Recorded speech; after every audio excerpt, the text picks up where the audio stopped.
Hi, welcome back guys. This is your friend, Lettuce Head Fanfics. Back with amazing fanfiction. This is the series of What If Deku Becomes Japan's Spider Hero? Now before starting, please give this video a like and subscribe to the channel if you want more videos like this. Now let's get into the fanfic. Narrator's POV. In a world where 80% of the population possesses unique superpowers known as quirks, a new profession has emerged: pro-heroes. These heroes use their quirks to rescue those in need. While many pursue this path for fame and fortune, the rise of heroes has also brought about the rise of villains, who use their powers for chaos and destruction. Unfortunately, society has begun to discriminate based on quirks. Those with flashy, powerful abilities are celebrated as heroes, while those with weaker or less impressive quirks are often overlooked. The most marginalized are the 20% of the population who are quirkless, facing bullying, job discrimination, and even violence. However, not everyone believes that being quirkless equates to being worthless.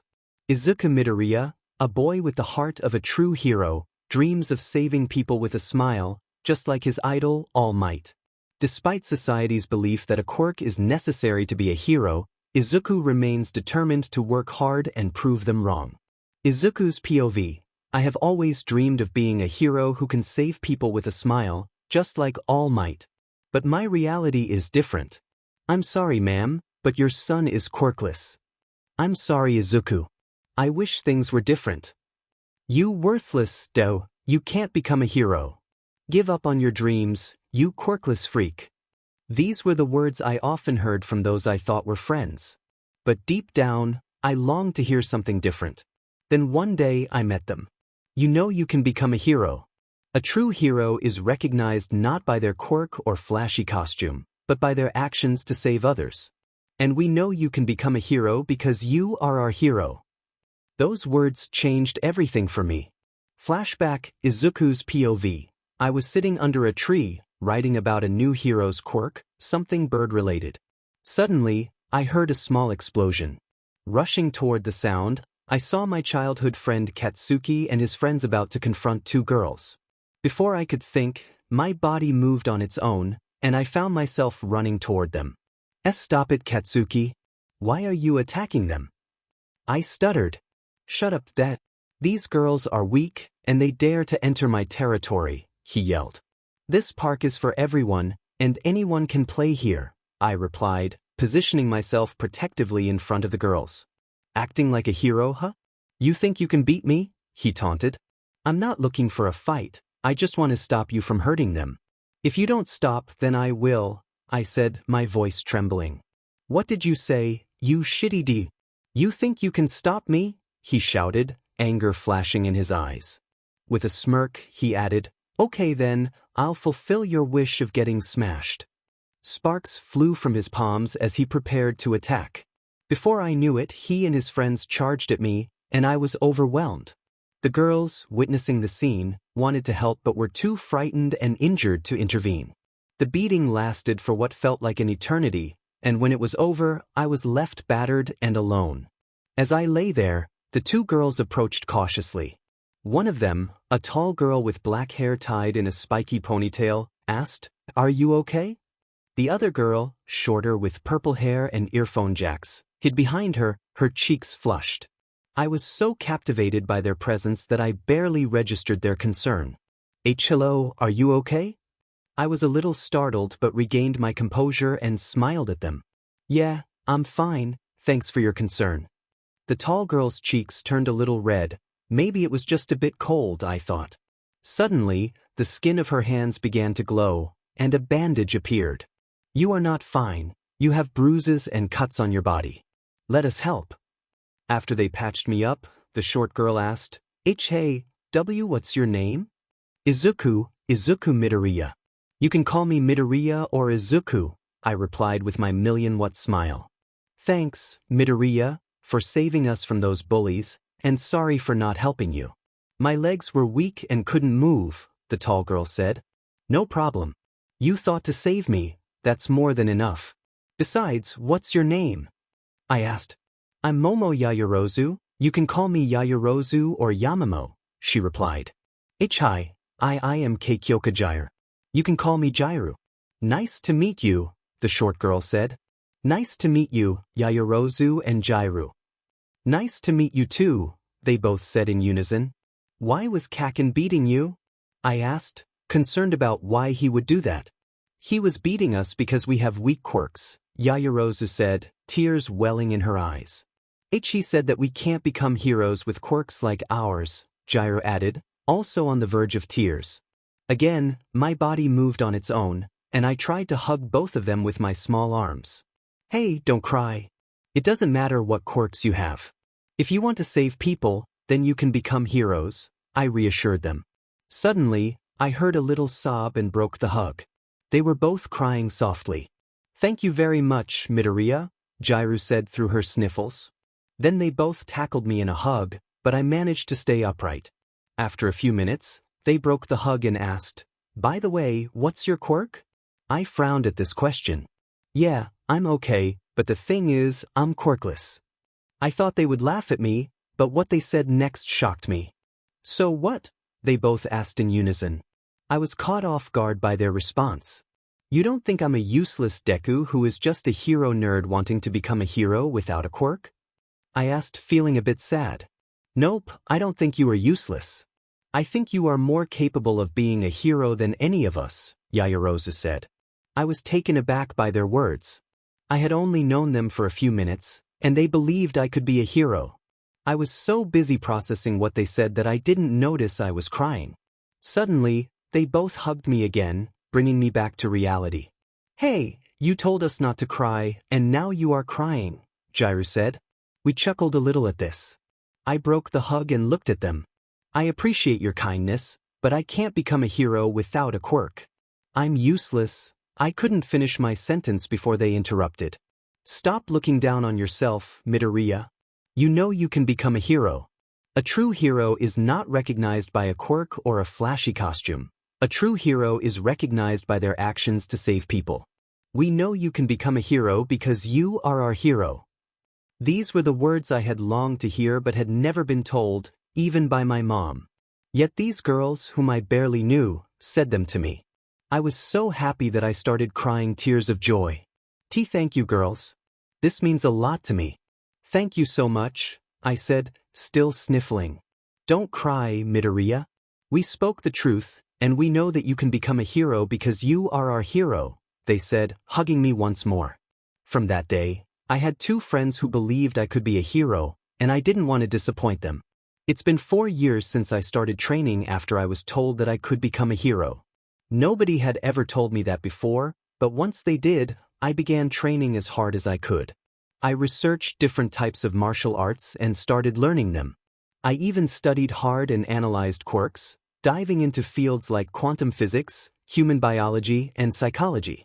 While researching heroes, I came across 2 American vigilantes from New York who were quite famous. They called themselves Spider-Man, as their quirks were similar to that of a spider.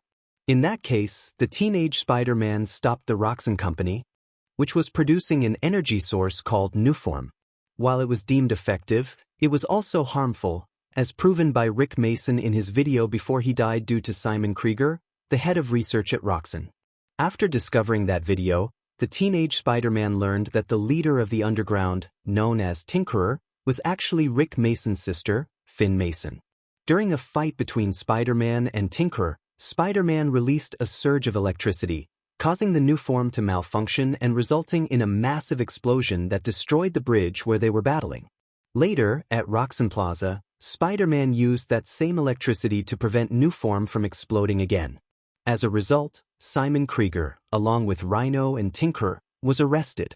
I began to admire both Spider-Men, though the teenage one was more powerful due to his electricity ability. Initially, I thought it was a separate quirk, but I later learned it was an aspect of his spider quirk.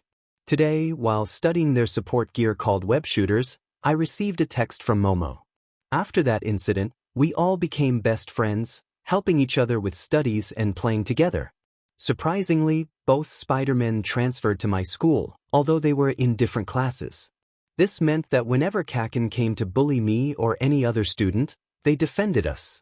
After school, we trained at a beach near the school, but it eventually became a dumping ground. We then found a new training spot near Momo's mansion. I saw a message from Momo that read, "Kryotaizu, come to my place at 6 p.m., then we can go train, smiley face."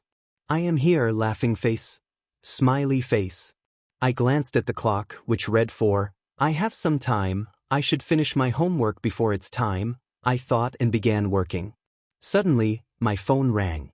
I looked at the unknown number and felt a twinge of unease, but I shrugged it off and answered the call. "Hello," I said. "Hello, is this Miles Morales I'm speaking with?" a voice replied. "Yeah, I'm Morales.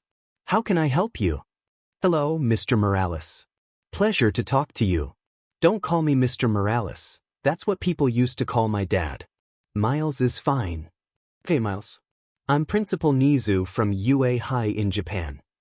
I was momentarily shocked that the renowned Principal Nizu, whom the government feared, was calling me. "Why, Mr. Nizu, why did you call me?" "Mr. Miles, or should I say Spider-Man?" I choked on my coffee. How did he know I was Spider-Man? Maybe he was playing with me because I had been spotted with Spider-Man multiple times. "Mr. Nizu, I think there's some misunderstanding. Do you know why the government fears me?" "Why?" "Because I'm a rat god, ha." Chills ran down my spine at his maniacal laughter. I regretted ignoring my spider sense. "Ahem, sorry for the outburst, but I'm a rat god, and I know everything." "It's okay, you got me. Now what's the deal? Why did you call me?" "Miles, or Spider-Man, I want you to come to Japan and be a teacher at UA. This year's batch is full, so you can start teaching next year." "If you want me to teach next year, then why are you calling me now?" "You see, I got information about Feast, and I want you to establish a branch in Japan. Don't worry about the pay, we will cover all your expenses. But I want one more thing from you." "What is it, Mr. Nizu?" "In Japan, the domestic crime rate is increasing day by day, and I know you are a true hero. I want you to be a full-fledged hero in Japan and also build your career as a pro hero." "Mr. Nizu, I agree with your offer, but I have some conditions for becoming a pro hero and teacher at your school." "Thanks for your agreement. What are the conditions, may I ask?" "First, I want my friend Finn to be released and allowed to teach at your school. She can handle the support class. Second, I want my identity to remain secret. Lastly, I need some equipment and a lab for my research, and no one should interrogate me about it unless I choose to share." "Okay, Miles, your conditions can be accepted, but I want to know about the research you are doing." "Sigh, okay, I'll tell you, but my first 2 conditions must be granted." "Very well, Miles. No problem. But you have to share details about the research later." "Thanks, Mr. Nizu. I'll tell you when we arrive in Japan. Also, I need an assistant to work with me." "No problem, Miles. I know a very good candidate who can help you with your project." "Thanks, Mr. Nizu. See you very soon." "Yeah, Miles, see you soon." After the call ended, I swung home and started packing for my move to Japan. Izuku was finishing his homework when suddenly his phone went off. He looked at the message from a recent friend, someone very smart, perhaps even smarter than him. They had become friends during an online quiz competition, where only 2 candidates survived, one of them being Izuku.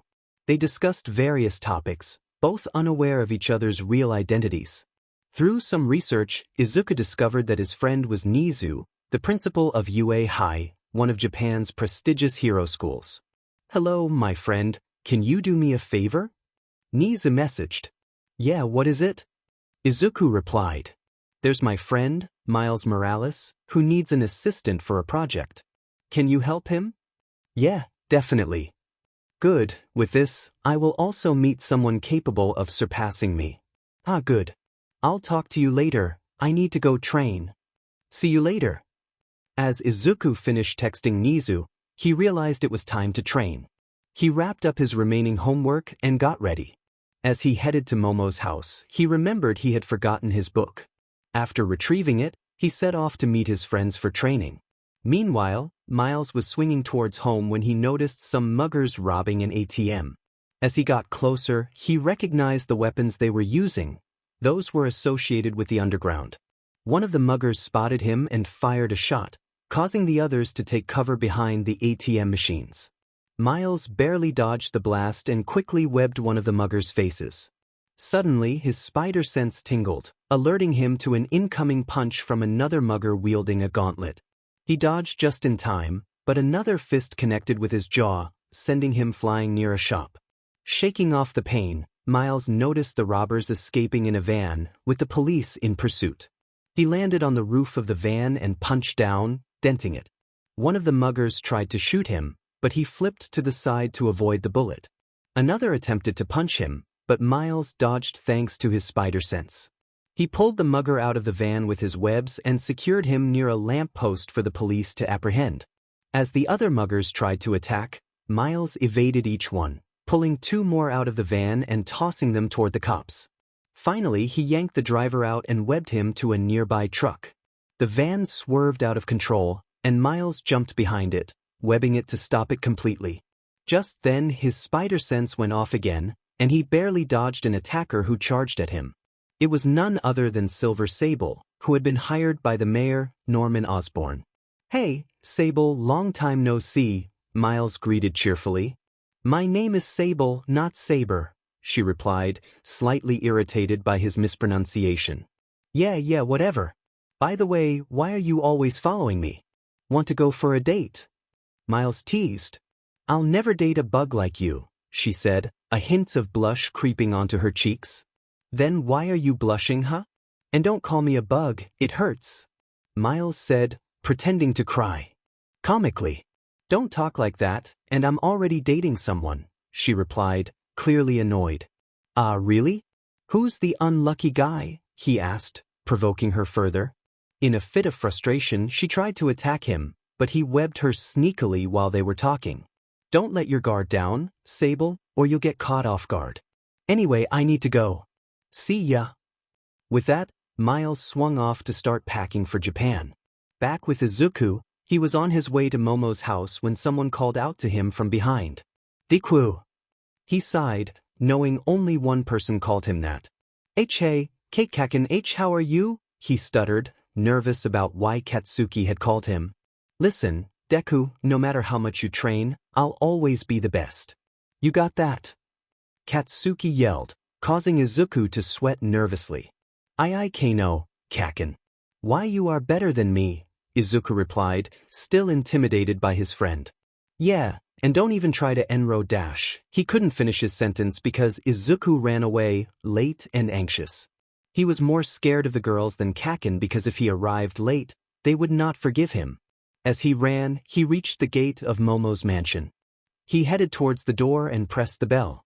Momo's mom, Mrs. Yua Yaoyorozu, greeted him with a cheerful tone. "Hey, young man, how are you?" she asked. "I'm good, Mrs. Yaoyorozu. How are you?" "I'm good as always. Come inside, Momo and Jairu are waiting for you." Suddenly, fear washed over him. She only emphasized waiting if the girls were upset. Thanks, Mrs. Yaoyorozu." "You're welcome and good luck," she replied with a grin, finding their arguments cute. He hesitantly made his way towards Momo's room. He knocked on the door and was greeted by a very annoyed Jairu. "Welcome, Mr. Izuku Midoriya," she said with a smile that sent shivers down his spine. "Hi, Ju," he stammered, feeling intimidated. Upon entering the room, he saw something that made him wish for his life. Hello, I'm Momo." "Oh, hi, Mr. Midoriya. Why are you so early?" she asked sarcastically. I was doing my homework when suddenly one of my friends texted me. After that, I forgot my notebook at home, and when I was finally ready, I met Kaken on the way. That's why I'm late. You know you can't lie. The truth, she said in a demanding tone. On my way, I saw this shop selling Spider-Man merch, and that's why I got even later. I'm really sorry to worry you both, he said with a frown. Sigh, you know you can purchase those things later, Jairu said with a sweat drop, exasperated by his fanboy tendencies. Yeah, I know that, but you know Spider-Man is a vigilante, and his merch is extremely rare and hard to get because of his huge fanbase. I'm a fan of his because of his fighting style and how he uses his quirk, and he doesn't ask for pay, he muttered, continuing to rave about Spider-Man. Both girls sweat-dropped at his antics but found it cute. They started blushing, which Izuku noticed. "Hey, what happened? Are you both sick?" he asked, oblivious. They both deadpanned at his denseness and replied, "No, we are totally fine." After some conversation, the trio decided to head to the forest for training. After the training, they relaxed a bit and decided to hang out at a cafe. The three arrived and went inside, ordering their drinks and chatting about random topics. "By the way, have you noticed that the adult Spider-Man hasn't been seen for a while? Many people are saying he is re-dash. He couldn't finish because a group of delinquents entered the cafe, talking loudly. Man, that loser was a waste, you know? I lost my money on him." "Who told you to bet on a loser like him? Anyways, that loser has a hot chick." "Yeah, right. Let's catch her tomorrow and have a little talk with her." "Yeah, I wonder what her size is." Whistle look at those two appealing girls at one table. "Yeah, let's have a little chat with them." The group approached the table where the trio was sitting, intent on ruining their enjoyment. "Hello, appealing, how are you?" one of them asked Momo in an inappropriate manner. "Yeah, hang out with us instead of this loser. I guarantee you'll like it," another added. "How dare you talk to us like that?" Jaira asked, irritated by their behavior. "Shut up, you flat-chested girl." "Hey, don't talk to her like that. She has a lot to offer." He couldn't finish because suddenly, they felt a very dark aura coming from someone. When they found the source of the aura, they flinched at the sight of Izuku glaring at them with fierce intent. "What did you say, you waste of space?" Izuku asked in a voice that sent chills down their spines. What did you say, you mother?" He couldn't finish because Izuku delivered a devastating punch that sent him flying back towards the counter. "First, you talked to one of my friends like that. Second, you insulted my other friend, and now you're bringing my mother into this. How dare you insult women like that?" With that, the group was beaten into SBMison, and Izuku made them apologize to Jairu and Momo, warning them that if they ever insulted a woman like that again, they would face serious consequences.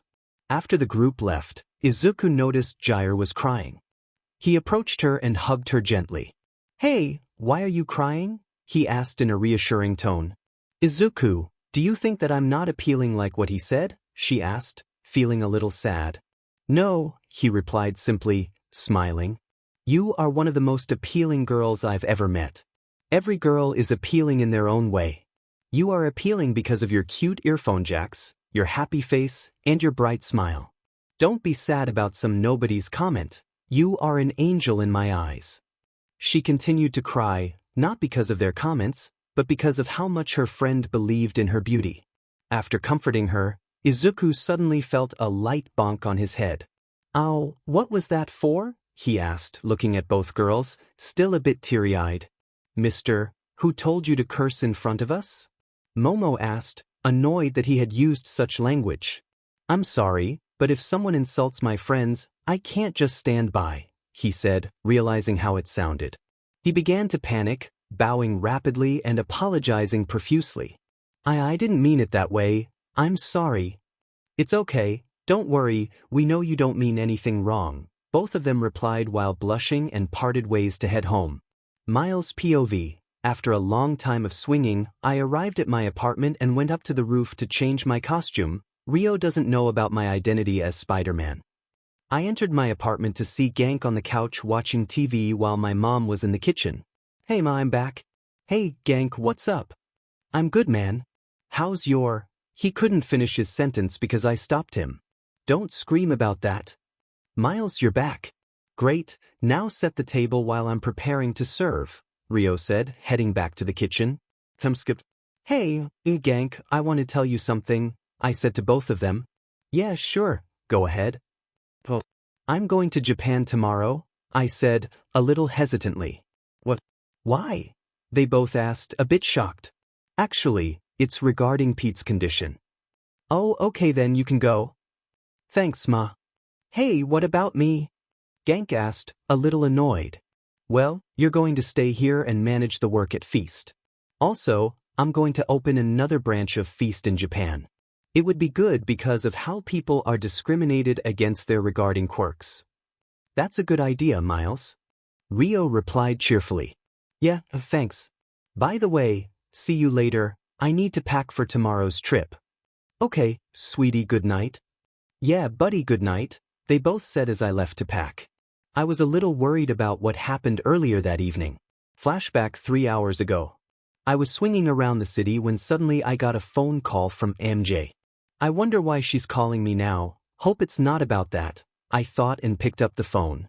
MJ, hey Miles, what are you doing and where are you? Miles, well, just swinging around. How are you?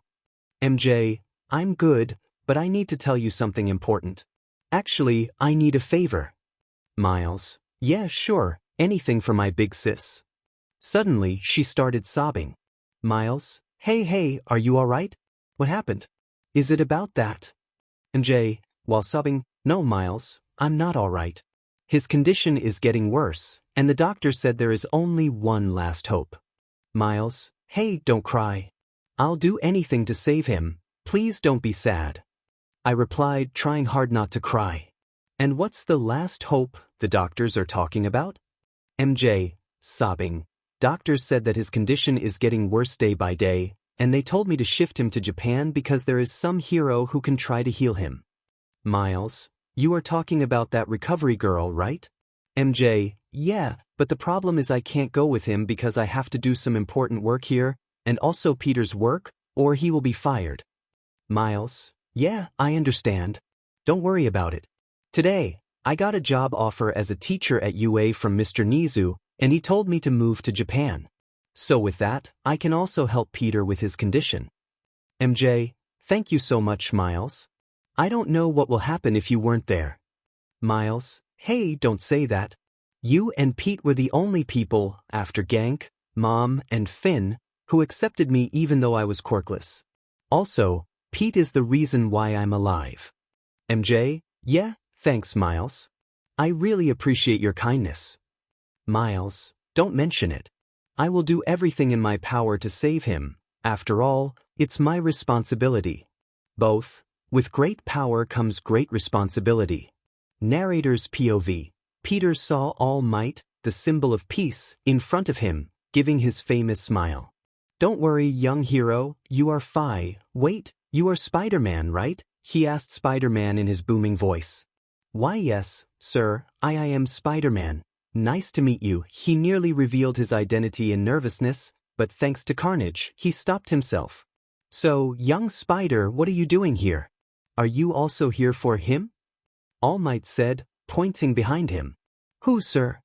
Spider-Man asked in confusion. Can't you see, young man? I'm referring to, he couldn't finish his sentence because he received a blow directed towards his jaw. He flew back, embedded in the wall. Whoa. What do we have here? The symbol of peace himself. AFO said in a mocking tone. All for one. All Might said, recovering from the last punch with venom in his voice. Well, All Might, what brings you here? AFO asked the symbol of peace. I should be the one asking that. What brings you here? Well, as you know, I'm the symbol of fear and the #1 villain. But I'm tired of these things. So I will kill you, and after that, I will live with my family peacefully, AFO said while looking at his mobile phone, which All Might assumed was a photo of his family. You can't, because you're more than 200 years old. How can your family survive unless they have an aging quirk? You know, before I fought your so-called Tsar, I married a lady, and she was 2 months pregnant. But you're busted in, and I had to leave her in a time when she needed me the most. But after I lost her, I couldn't go back to them because I was declared a global threat. If I returned, they would face the consequences of my mistakes, and I didn't want that, AFO said, seriousness and guilt heavy in his voice. But how can the most cruel, selfish, and power-hungry man think about others? All Might retorted, venom lacing his words. This angered AFO, who punched All Might in the gut. Says the one who can't defend his so-called Zahar. She made a huge mistake by making you the successor. Doctor, release him. There was a moment of silence. Doctor, I said release. Where is the doctor? FO exclaimed, turning around but finding no one. Are you searching for him? Spider-Man asked, hanging upside down and holding Garaki by the collar, his mouth webbed. How did you take him away? You know one of my specialties is stealth. I can be as quiet as a ninja, he said, making some playful hand signs. Suddenly, All Might dashed toward AFO, breaking through 5 walls and landing in a large open field behind the building. Owl, that's gotta hurt, Spider-Man said, looking down at where AFO landed. Young man, take the man he called doctor and report him to the police. Try to evacuate the citizens from this area. I doubt this battle will be safe for them, All Might instructed. But sir, how can I call myself a hero if I leave you alone to fight that monster? Spider-Man asked, concern etched on his face. Don't worry, everything is fine because I'm here. All Might replied with a bright smile before jumping into the fray. From Spider-Man's perspective, he swung toward the police station as instructed. He wanted to stay and fight alongside All Might, but he couldn't deny his idol's order. Upon landing near the police station, he reported the doctor to the officers. Excuse me, officer, this guy is a member of AFO's criminal group. Please apprehend him and evacuate this area as soon as possible. All Might will explain everything afterward, he said, leaving the doctor behind and swinging away before the officers could question him. He joined members of S.H.I.E.L.D. to help evacuate civilians. Suddenly, a massive shockwave hit, knocking him and a few S.H.I.E.L.D. members off balance. After ensuring the remaining citizens were safe, he headed toward the battlefield. Time skipped 10 minutes. He arrived to find a massive crater with 2 blurs clashing against each other. Upon closer inspection, he saw AFO and All Might exchanging powerful blows, each strike creating shockwaves that expanded the crater. FO was building a combo attack, his right arm growing large and bulky. Spider-Man strained to hear their conversation, but the debris and distance made it difficult. For clarity, let's flash back 20 minutes. Flashback 20 minutes ago. AFO was recovering from a blow when All Might jumped at him, attempting to attack, only to be caught by AFO's right arm. Cheat moves, All Might. Your punches are nothing to me. Then take this. All Might replied, ping his arm back and throwing a punch at AFO's face. AFO dodged, barely missing the hit. You know, All Might, if you are in your prime, then so am I. You can't defeat me like this. I don't care. As long as I'm alive, you can't do anything evil. Suddenly, the foe began to giggle, which turned into maniacal laughter. What's so funny? All Might asked, confused by the symbol of fear's laughter. Everything I've done is considered vigilantism, yet your government declared me a villain. You're wrong, you've killed people? I never killed for my own purpose. AFO interrupted. I killed those who are truly evil. Tell me, a few months ago, a group of villains was found dead in their base. Who do you think killed them? All Might was taken aback by this revelation. That doesn't mean you're not committing crimes. Killing is still a crime. You will never understand, you fool. FO yelled, charging at All Might. Their fists clashed, creating a massive cloud of dust. When it cleared, both of their fists were bleeding. Why are you doing this? Why not stop your villainous acts and do something good if you're not evil? All Might asked, clenching his fist. Tell me, if I steal someone's quirk, would they let me be free? Never. They think my quirk is villainous and left me alone my whole life. In my rage, I abused my quirk, causing destruction. That brought me satisfaction, but I still felt empty. Until I met her. She changed my life for the better. I was happy, but you and your so-called ruined it. I promised I would never do something evil again, so I became a vigilante, FO said, his emotions a mix of sadness, regret, and anger. All Might felt a pang of regret, realizing that due to his actions, someone's life had been shattered. But he knew that committing crimes wasn't the only option. I know how you feel, but listen to this. You are still a criminal and a villain. So, I have to defeat you, All Might declared, ping his arm back, ready to unleash his full power. Well then, let the strongest win, FO replied, combining his quirk to create a formidable attack. All Might charged one for all in his arm. I'm not going to let you win, FO. Me too. You are going to die today. Both prepared their attacks and charged at each other. I will not lose. I will never lose. For you. For you. My Emser/family. United States of Smayash.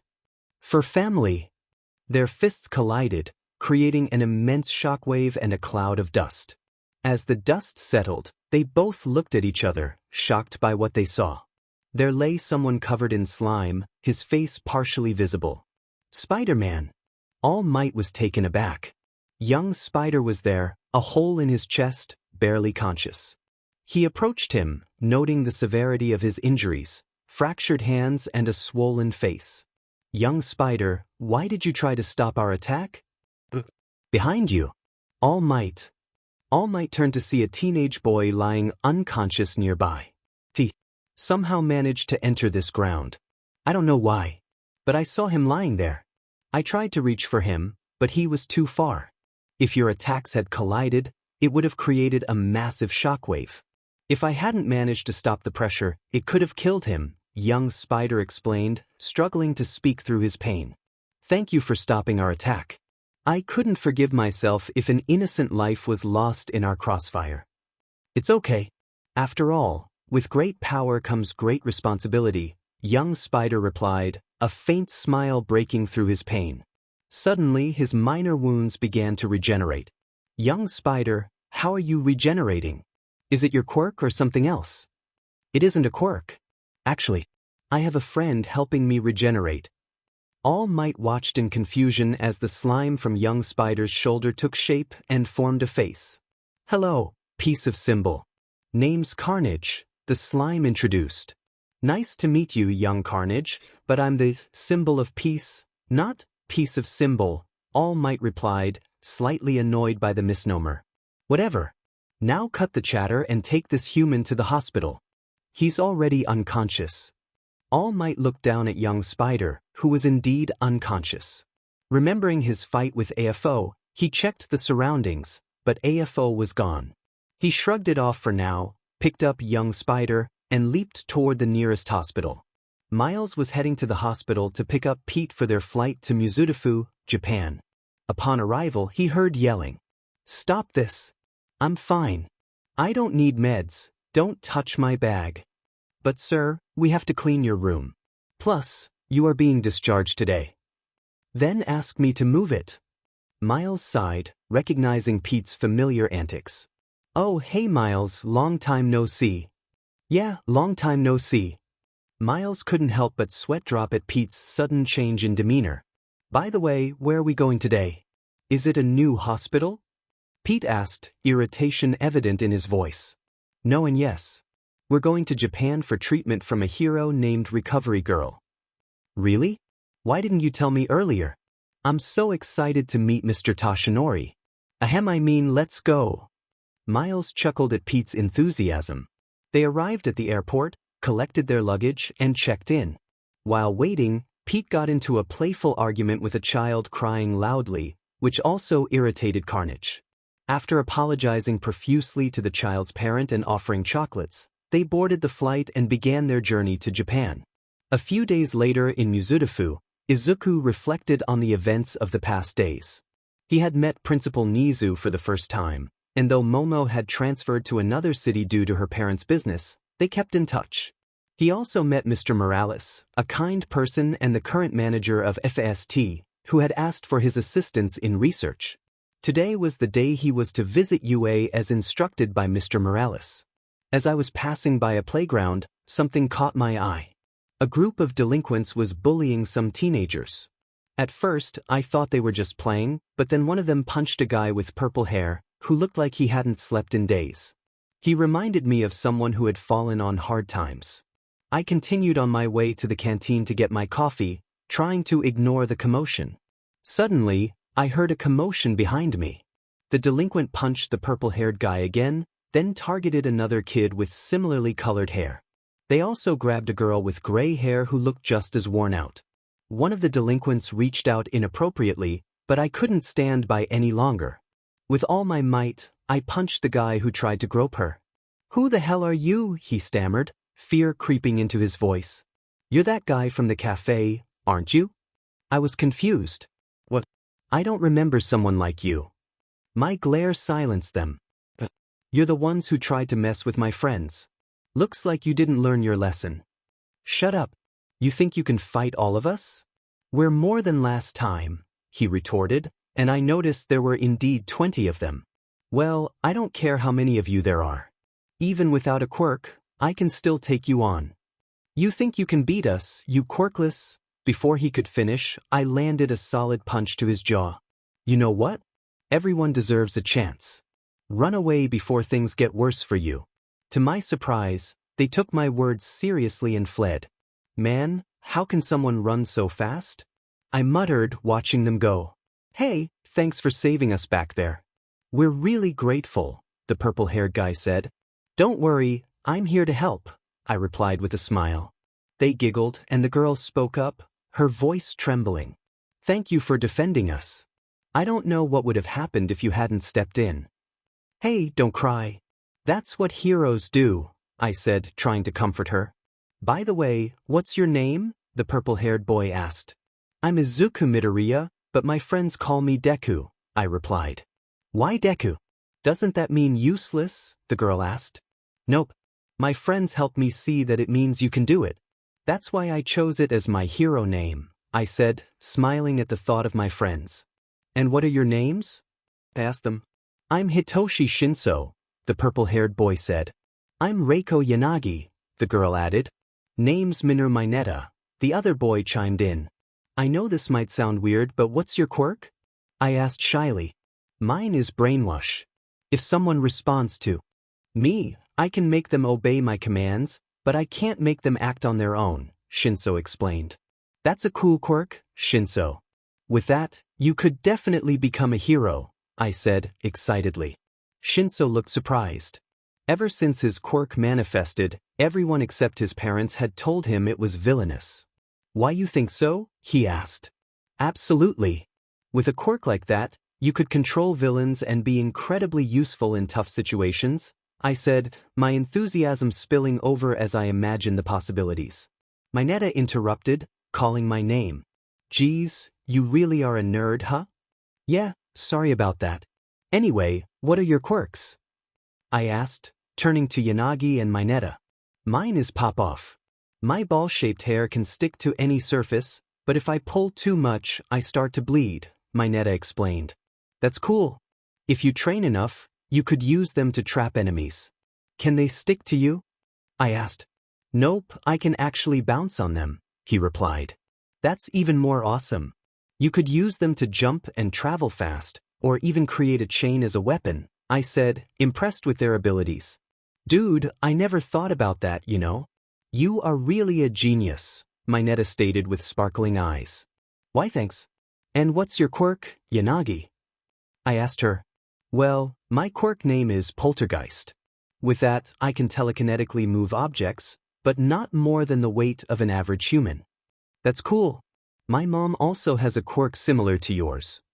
Midoriya, I have a question, Shinso said, curious. You told them you can defeat them even if you don't have a quirk. What was that? Well, I'm quirkless, he said bluntly, as if it were common knowledge. I can understand if you didn't want to be friends with. He was cut off by the trio hugging him. They knew that in this world of superpowers, people without them were often treated poorly. Their savior, who had fought for them despite being quirkless, was what a true hero was. Who told you we aren't going to be your friends? You fought for us even though you didn't know us and you didn't have a quirk. You are our hero, Reiko said, trying her best not to cry. Yup, and you're cool and heroic even without a quirk. How could we pass up the chance to be friends with one of the greatest future heroes? They added with smiles. Crying, you guys don't know how much this means to me, Midoriya said, tears streaming down his face. They all thought at the same time, I think his quirk is plus ultra tears. So, let's be friends then, Midoriya said with his million-watt smile. Yup, we will be best friends, they all said, hugging each other. By the way, I think you all are pretty weak, Midoriya said with a hint of seriousness, trying to sound sarcastic. Really? You said that to a friend? Mineta and Shinso said, feigning tears. But seriously, you all need training to be good fighters. How about you come with me and my friend, and we will train to be future heroes? Sound good? Yup, we can do that. Thank you once again, Midoriya. Oh, don't thank me. After all, we are friends now. Yeah, right, and stop calling me Toshi. It sounds weird, Shinso said, a little agitated by the nickname. Aw, does our little Toshi not like his name? Reiko teased, causing Shinso to blush madly. Stop with the teasing, damn it. Shinso yelled, flustered. This didn't go unnoticed by Midoriya and Mineta. Are you thinking what I'm thinking, Midoriya? Yup, definitely, they both grinned at each other. Anyways, we will meet at 3 p.m. tomorrow at Dagoba Municipal Beach to begin our training. Am I clear? Yes, Captain, they all yelled, saluting Midoriya. Okay, now return to your camps. They laughed, saying their goodbyes as they moved toward their respective homes. Now I have more people who believe in me. They trust that I can be a hero despite being quirkless. I will never give up, Midoriya thought with a smile and a determined look in his eyes as he headed home to rest. This whole event was witnessed by two individuals, our friendly neighborhood Spider-Man, Peter, and his companion, Carnage. Peter saw how this kid was just like him when he was younger. Carnage admired the way he stood up to the bullies. He is just like me when I was younger, Spider-Man said, feeling proud of the boy. Yeah, and he's pretty strong compared to a filthy human like you. Shut up, insect. They began bickering about who was superior. Suddenly, a voice called out to Peter. Hey Pete, we need to go. The appointment with RG is in an hour. Yeah, I'm coming, Peter replied, still bickering with Carnage as he walked. I think maybe he is the next one to take this responsibility, Miles thought with a smile as he caught up with Peter. Peter hadn't met Izuku officially yet, but it was clear who Izuku's father was. Izuku was still a fanboy of All Might, but he also admired Spider-Man, just like Peter. They were both in their second year of middle school, which meant they had 2 more years before the UA entrance exam. Izuku had gained confidence, thanks to Momo and Kyoka. Flashback, 2 years ago. Miles POV. Peter and I were walking through a forest after hearing an unusual noise that sounded like a creature or perhaps a villain. Out of the corner of my eye, I spotted something that resembled a spaceship. Hey Pete, check this out. I called him over. What happened? You found some, what the heck? Peter shouted from behind me. I turned to see him covered in what looked like moving slime. Upon closer inspection, I realized it was a symbiote. Symbiotes were an alien race that needed a host to survive on Earth.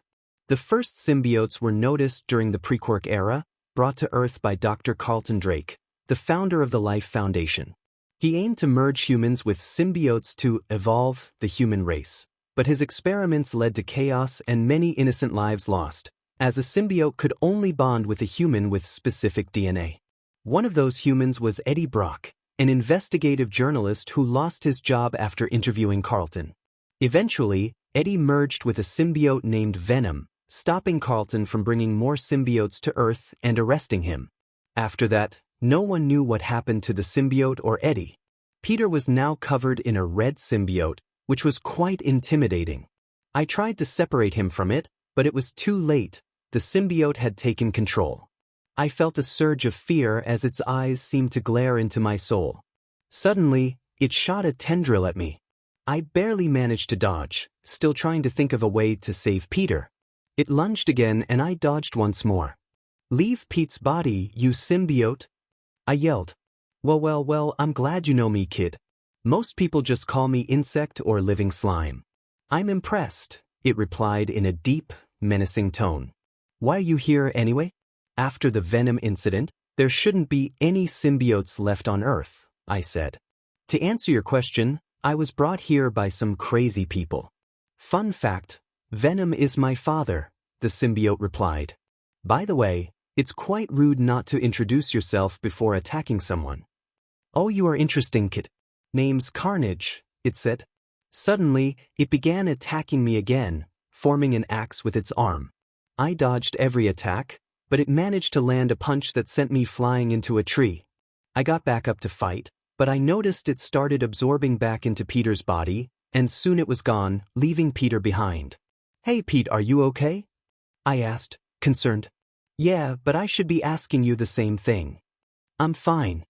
Rhino's punches really helped my endurance, I replied with a slight chuckle. Ah yeah, that's right. By the way, this symbiote is not bad and even stronger than me, Peter said. I'm not an insect, you filthy human, a head popped out of Peter's shoulder, retorting. Yeah, whatever. But you are pretty strong, you know, Peter said, impressed. I know. We are greater than you filthy humans, though some have managed to defeat us and capture us, Carnage replied, a hint of shame in its voice, unnoticed by the duo. By the way, who brought you to Earth, huh? Peter asked, noticing Carnage glaring at me. Hey buddy, why are you staring at me like that? It's a little scary, I said dramatically, causing Peter to sweat drop. Have we met before? He asked, curiosity mingling with seriousness. Nope, I don't think so. How could anyone forget something so dangerous and scary? I was cut off by the sound of sobbing. I turned to see Carnage was crying. Hey, why are you crying? I asked, concerned. I remember when I was tested by humans. I had a crush on someone. But one day I lost control and harmed everyone in the lab. When she saw this, she called me dangerous and scary, saying she liked me when I was quiet and soft, but now I'm brutal and frightening. Sniff, sorry about that, just got a little emotional, Carnage said, sadness evident in its voice. I felt a mix of guilt and amazement. Guilty for reminding it of something painful, and amazed because I never thought a symbiote could express emotions. Hey, I'm sorry. I didn't mean to hurt you, I said, feeling remorseful for causing pain to someone who wasn't even human. It's okay, I witnessed my whole family's death in front of me, this is nothing compared to that. I knew he was the one who had nearly killed me just moments ago, but that didn't stop me from hugging him and offering reassurance.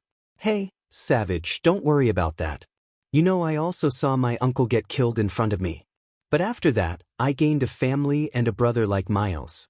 And now, you are also part of our family, Pete said, trying to comfort Carnage. I never thought humans could be like this. Thanks. And by the way, my name is Carnage, you filthy human. Yeah, whatever. And stop calling you filthy, you insect. I'm not an insect. Wanna see who is filthy and who is an insect? Bring it on.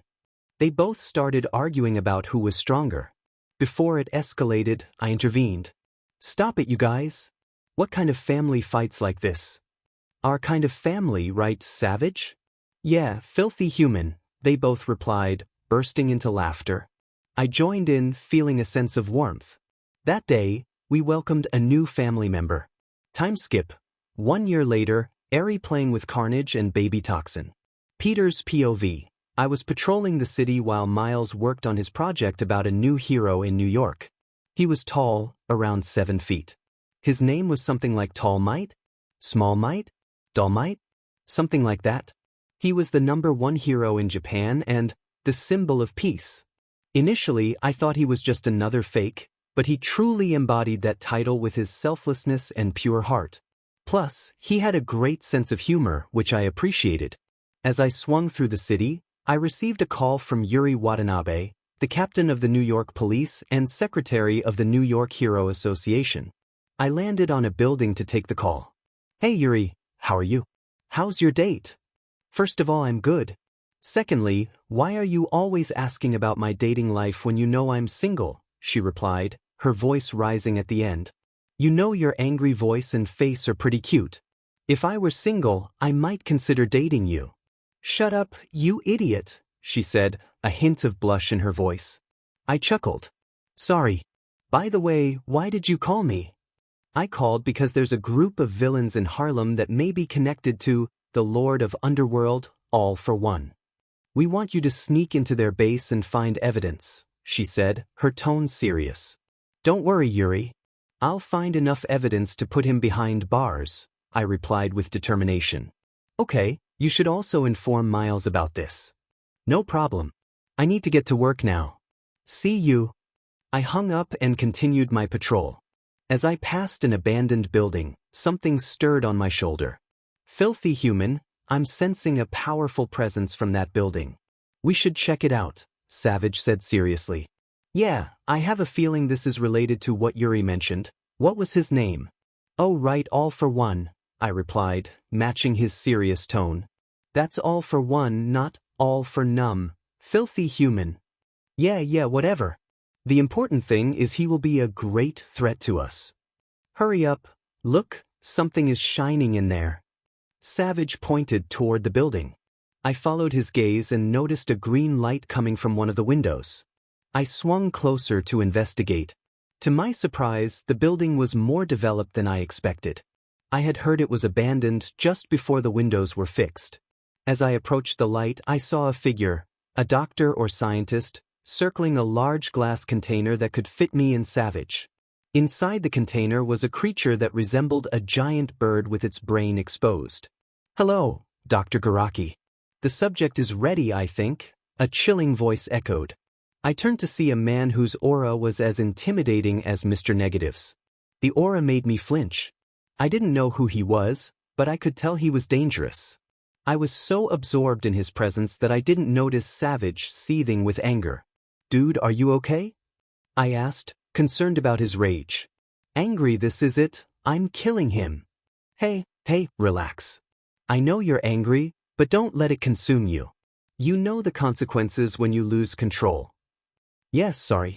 But how can I stay calm when the killer of my family is right in front of me? What? You told me your family was experimented on, and that's how they died, I said, confused by his claim. I know, but he was only experimenting on me when I was captured. Wait, don't tell me, I said, realizing who he was talking about. Yes, that's right. He is all for one, Savage said, venom lacing his words. That means because of him, you had to suffer and watch your family die? I asked, still unsure if he meant what I thought. Yes, he was the reason for my suffering. I lost my family, the one who cared for me, everything because of him. I'll kill him. Dude, stop. This isn't the right time to act. I know he's the reason for your suffering, but we can't fight him head-on. He will crush us. I heard he has multiple quirks, I explained, trying to keep him calm. Okay, but next time I see him, Savage was cut off by a black tendril attacking us. I barely managed to dodge it thanks to my spider sense. Suddenly, another black tendril came toward us, and I dodged again. When I looked toward the source of the attack, my eyes widened. It was All for One. Hello there, Spider-Man. I'm glad to see you here. Actually, I came to America just to visit the symbol of peace of America, he said sarcastically. Well, nice to meet you too. I'm glad to meet the so-called symbol of fear, I replied, trying to match his tone. Well then, should we talk nicely, or do you want to fight? He said, mocking me. Yeah, we should talk first. Tell me why you're here and what's with that bird thing. I asked, attempting to sound threatening. Well, you see, I'm here because of you. And about your second question, this creature has been developed to manifest multiple quirks to defeat my friend, he said, sarcasm dripping from the word friend. Say it clearly. What do you need from me and who is this friend of yours? I yelled. My so-called friend is actually All Might, and about your first question, he couldn't finish his sentence because a blue blur passed in front of me and punched AFO in the face, sending him crashing into the wall. When I looked closely, I saw a cool dude with blonde hair styled like bunny ears, standing at least 7 feet tall. He turned to me and I could see his face clearly.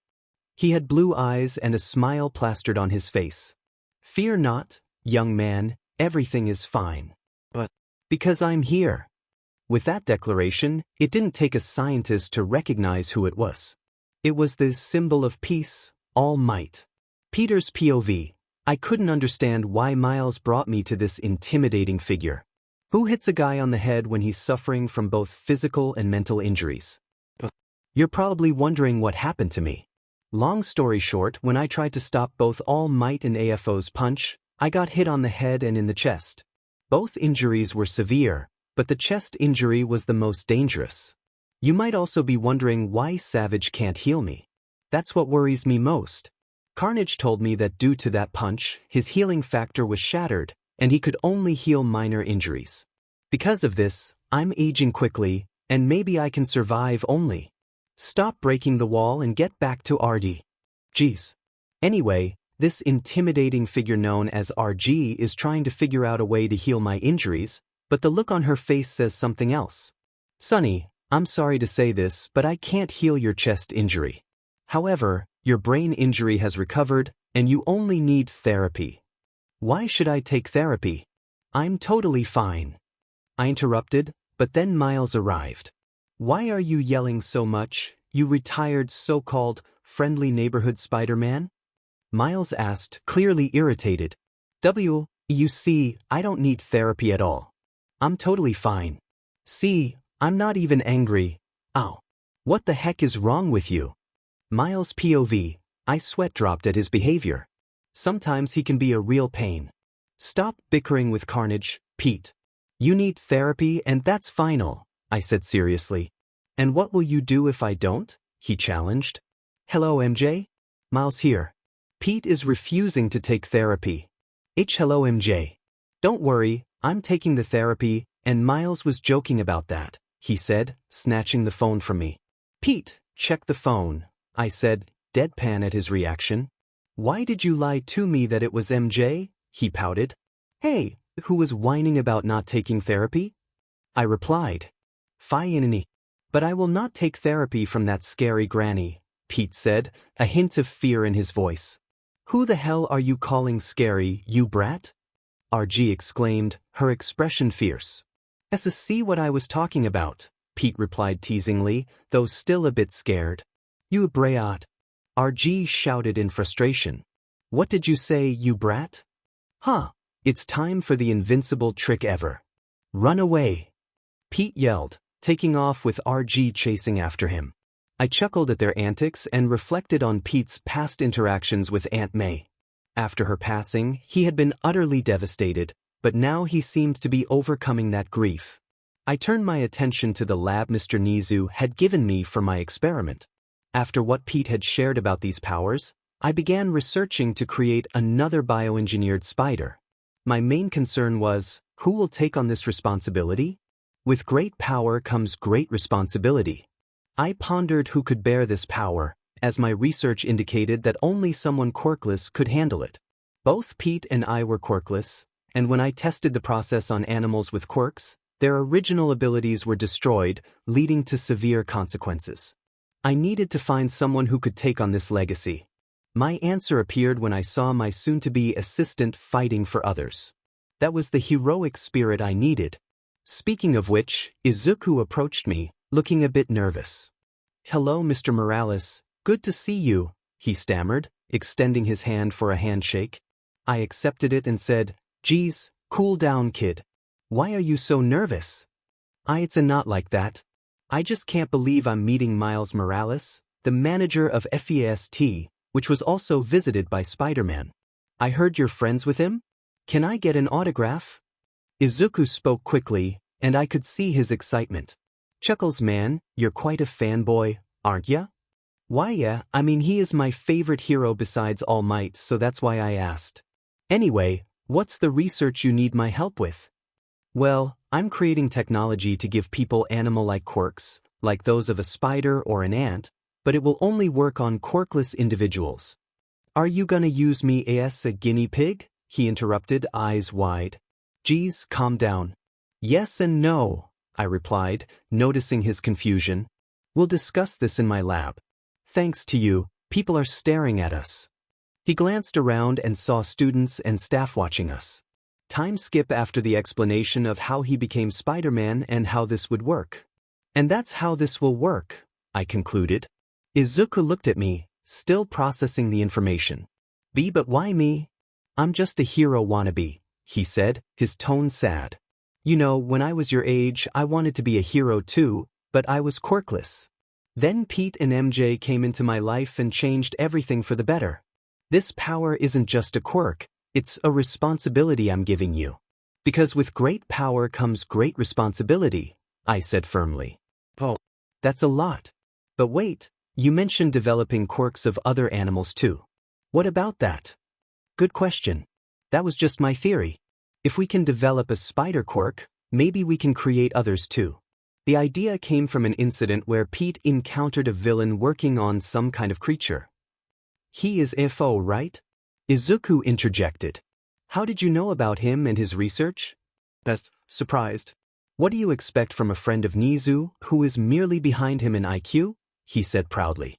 Chuckles, yeah, right? After all, you're his friend helping with his project called World Domination. I still don't get what that means. It would be better if you didn't know, Izuku replied with a mischievous smile. Nizu's office. Well, he is right. After his experiment, Izuku and I will work on our grand project, World Domination. Laughs, Nizu thought while sipping his drink, sending chills down the spines of the other UA staff. Back to our main duo.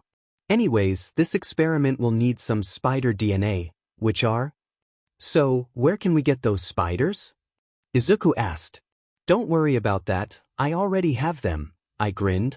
If you already have them, then why waste time explaining them to me? He said, sweat dropping. Well, you need to know about them because many are new species, I explained. That makes sense. So, let's get to work then. Yup, and keep this in mind, you should not tell anyone about this. Nizu already knows, but besides him, nobody should know because with great power comes great responsibility. I got it. Now, let's do it, Izuku said with determination in his eyes. Yup, let's do tea. I was interrupted by Pete bursting into the lab with Ard behind him and a large, dog-like man following. Get here, you brat. We aren't finished with your therapy.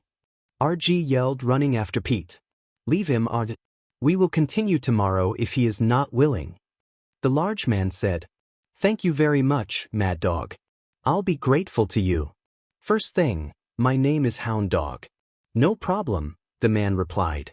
Yeah, whatever. I'm Miles, long time no see. We met 20 minutes ago, Pete, I said, sweat dropping at his antics. What really? Ding, I'm aging quickly. Oh, what the hell was that for? Stop cursing in front of a child, you brat.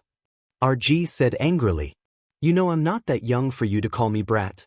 And sorry, kid, for my behavior. Name's Peter Parker. I know you. You worked at the Daily Bugle and you were the photographer who took the best pictures of Spider-Man. Can I have an autograph? Izuku exclaimed, and for some reason, I recalled a certain rap song from the pre-Quirk era. Geez, calm down, kid. I can get you an autograph of him. In fact, you can meet him, Pete said with a smile. This is not good. Whoa, really? I'd love to meet him. Well, he is in front of you, Pete said with a grin, pointing his thumb at himself. Peter's POV. You may be wondering why I revealed my identity to a quirkless kid I just met. Well, because I know he will be the next Spider-Man after me and Miles. So, that's the reason, my fellow readers.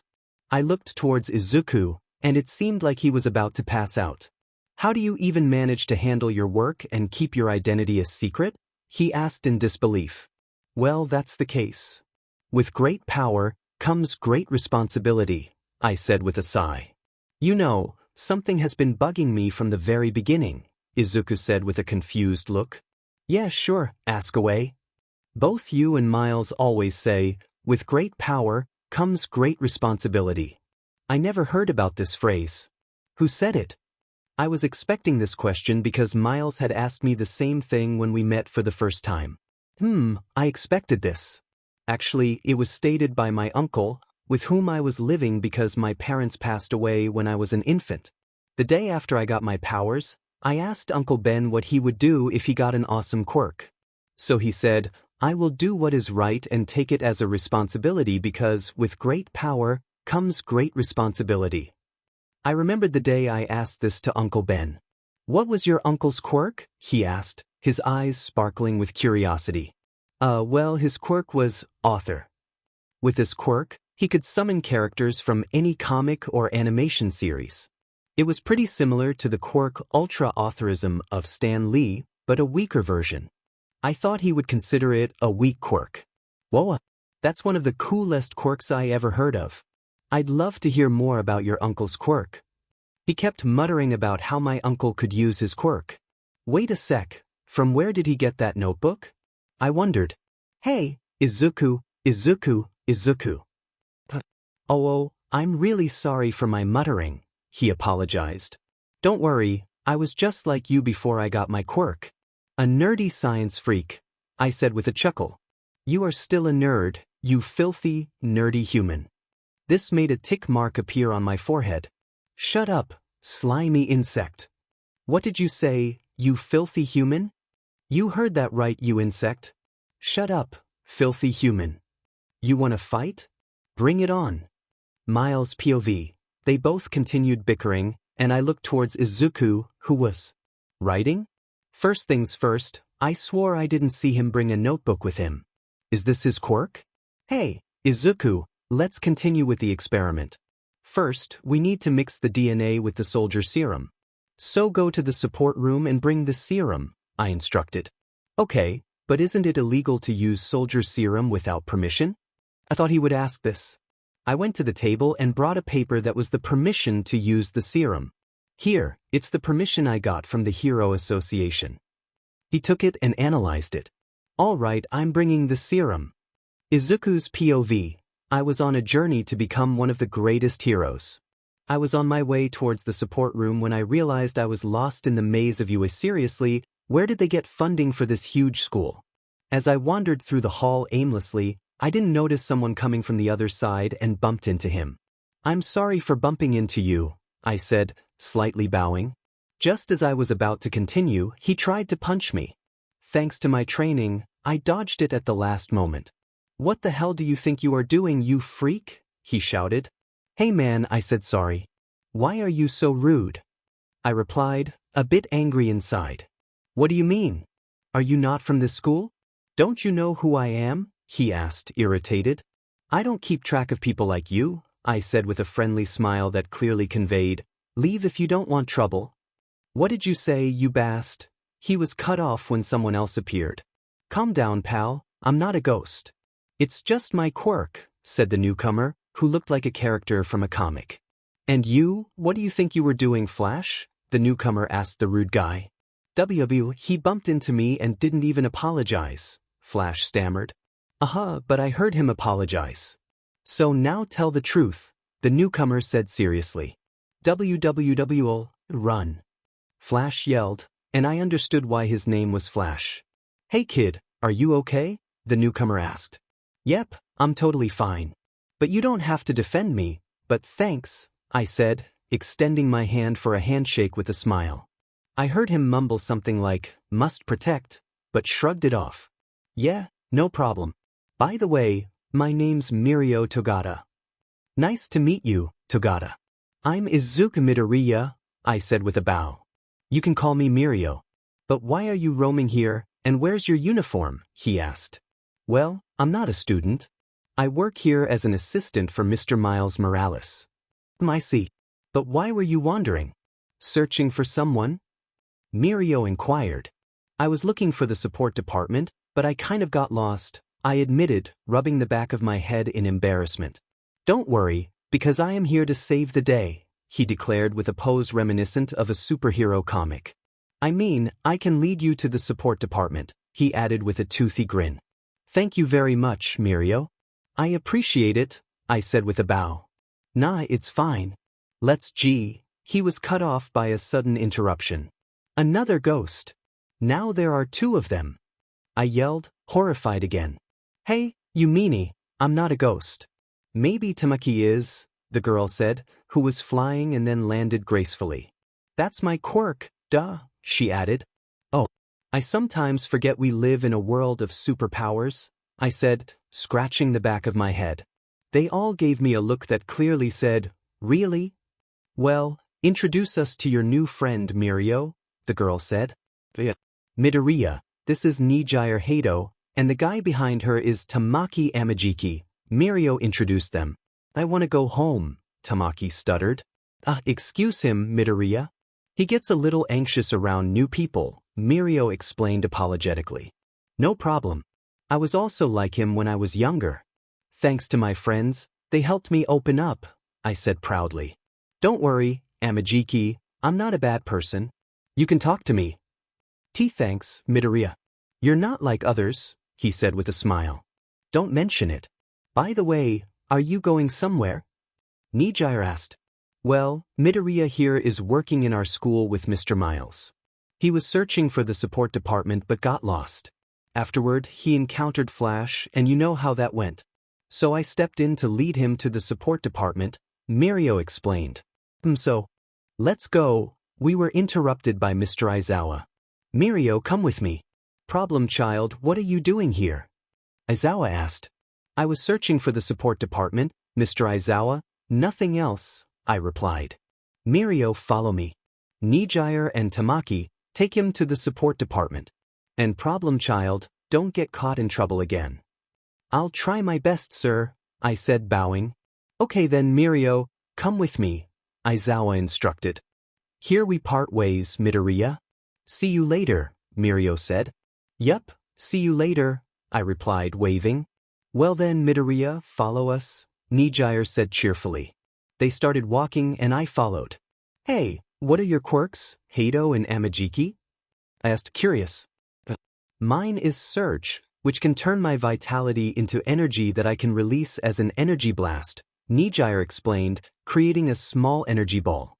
But it consumes my energy if I exceed my limit. And mine is Manifest. It grants me the ability to enhance my limbs with the characteristics of anything I consume, Tamaki added, still a bit shy. The food must be contained in my body in order to activate, Amajiki said, managing to speak without much stuttering. That's awesome quirks you both have.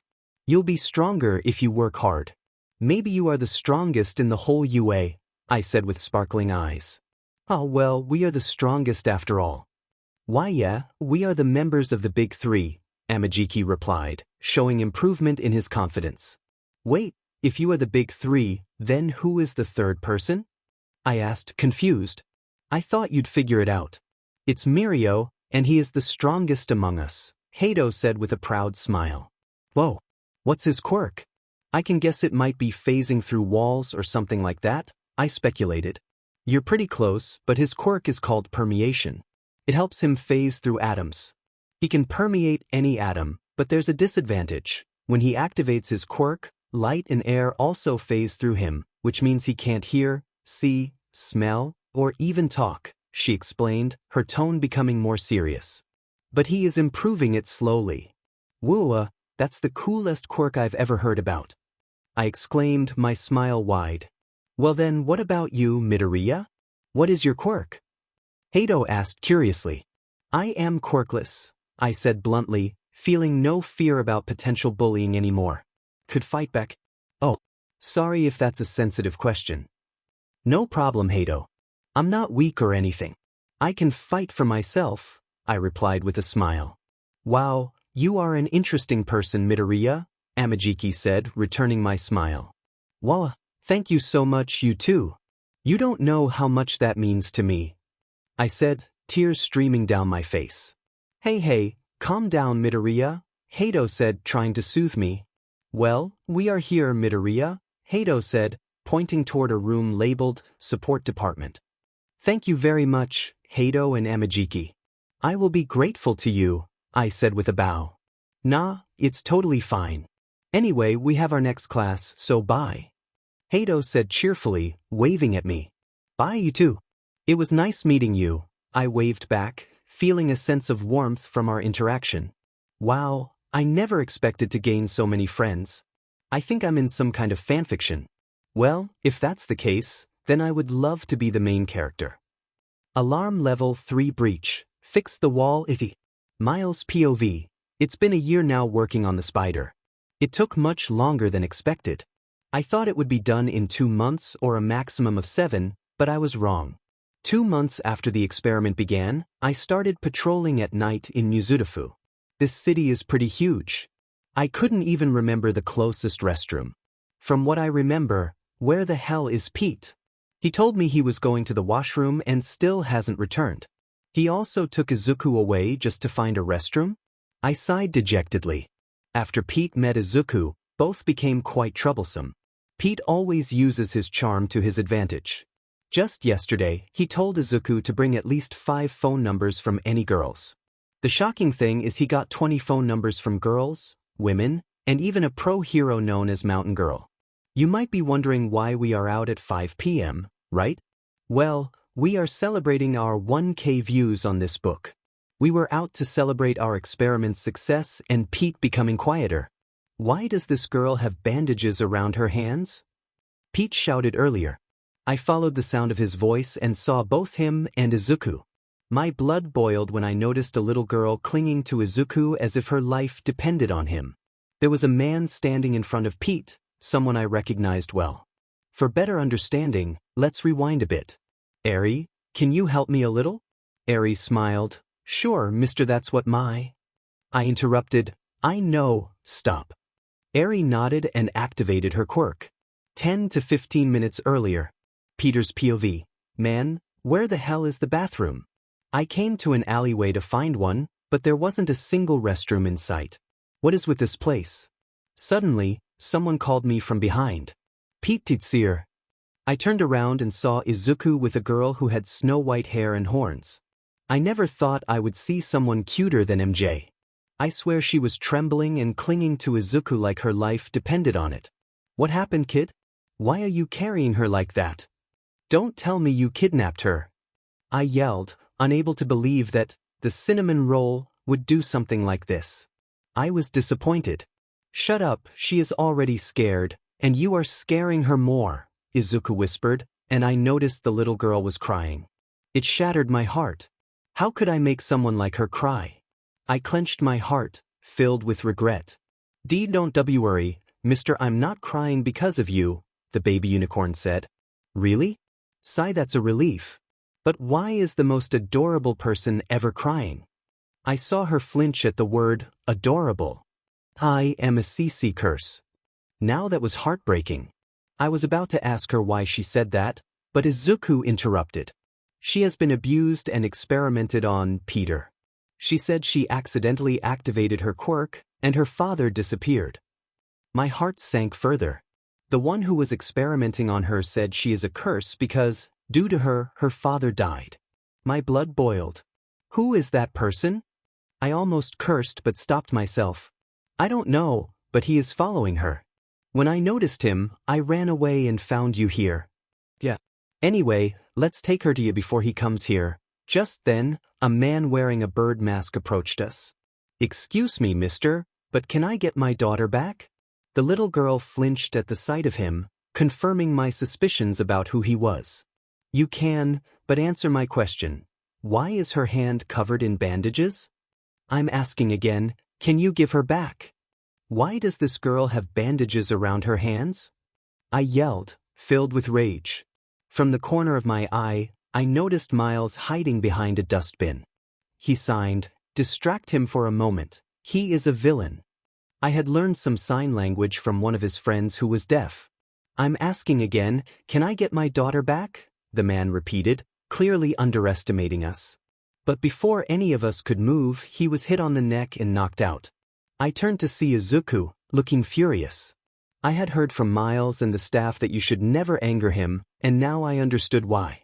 Midoriya's eyes were darkened and glowing green, sending chills down Miles and my spines. Eri saw this and started sobbing, thinking it was her fault he was angry. Izuku, stop. You're scaring the little one, Miles said, rubbing Eri's back to reassure her. Hey, Snowball, I'm really sorry. I'm not angry at you. I was angry at the bad man, and he is gone, Midoriya said, his demeanor shifting as he smiled at Eri. That was quick, both Miles and I thought in unison. After reassuring Eri, we explained to Miles why she was trembling, and he too became angry at the man who had hurt her. After taking the man into custody, the trio headed to the hospital for a checkup. The next morning, we found our little green cinnamon roll waiting outside Eri's room. He had stayed at the hospital, believing Eri would need him. Suddenly, Izuku heard a scream and knew who it was. Without thinking, he burst through the door and saw a nurse cornering Eri, trying to take her blood sample. What made you think that cornering a traumatized girl would be the best way to take her blood sample? Izuku yelled at her in anger. His voice made Eri perk up and she looked toward him.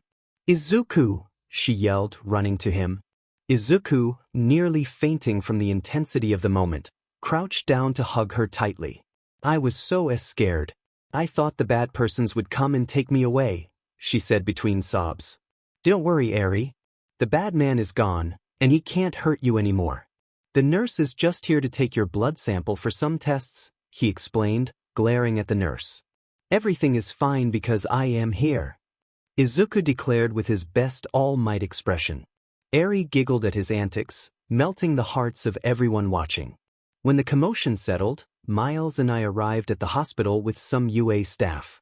You know, Izuku, you will be a great father in the future, said a woman with purple hair, none other than the hero Midnight, also known as Namuri Kiyama. Izuku had always admired her, but he was confused about why people referred to her in such a way. When he asked, she spoke with a sad tone about how others viewed her. Seeing her upset, Izuku hugged her and reassured her that she was appealing and not defined by others' opinions. After that, she became an overprotective big sister, always defending him from Flash and other students at UA who thought he was a quirkless freak. Stop it, sis, Izuku said while blushing, which only earned a smirk from Midnight, smiles from Peter, Nizu, RG and Miles, and a grin from Aizawa. I'm still young and I haven't even entered UA yet, Izuku explained as he started ruffling Eri's hair. Mr. Izuku? Eri asked, tilting her head adorably. Yeah, Eri? What's a father? She inquired, which made Izuku feel a pang of frustration because she didn't know basic things due to Overhaul's actions. Eri, a father is someone who takes care of you, loves you the most, and is always by your side. He plays with you and is your hero. You can also call him Dad, Daddy, or Papa, Izuku explained, feeling a mix of happiness and sadness at the thought of his own father. Oh! Eri exclaimed with a cute expression that made Midnight and RG squeal, Nizu and Peter smile, while Aizawa and Miles covered their eyes. Sorry to interrupt, but we have the reports for the young one. Mr. Midoriya, please come with me, the doctor said, breaking the adorable moment. Listen, Eri, I'll be back in a few minutes, okay? Until then, play with Granny Midnight, alright? Izuku said with a smirk, which caused a tick mark to appear on Midnight's forehead. I'm not that old, you forest head.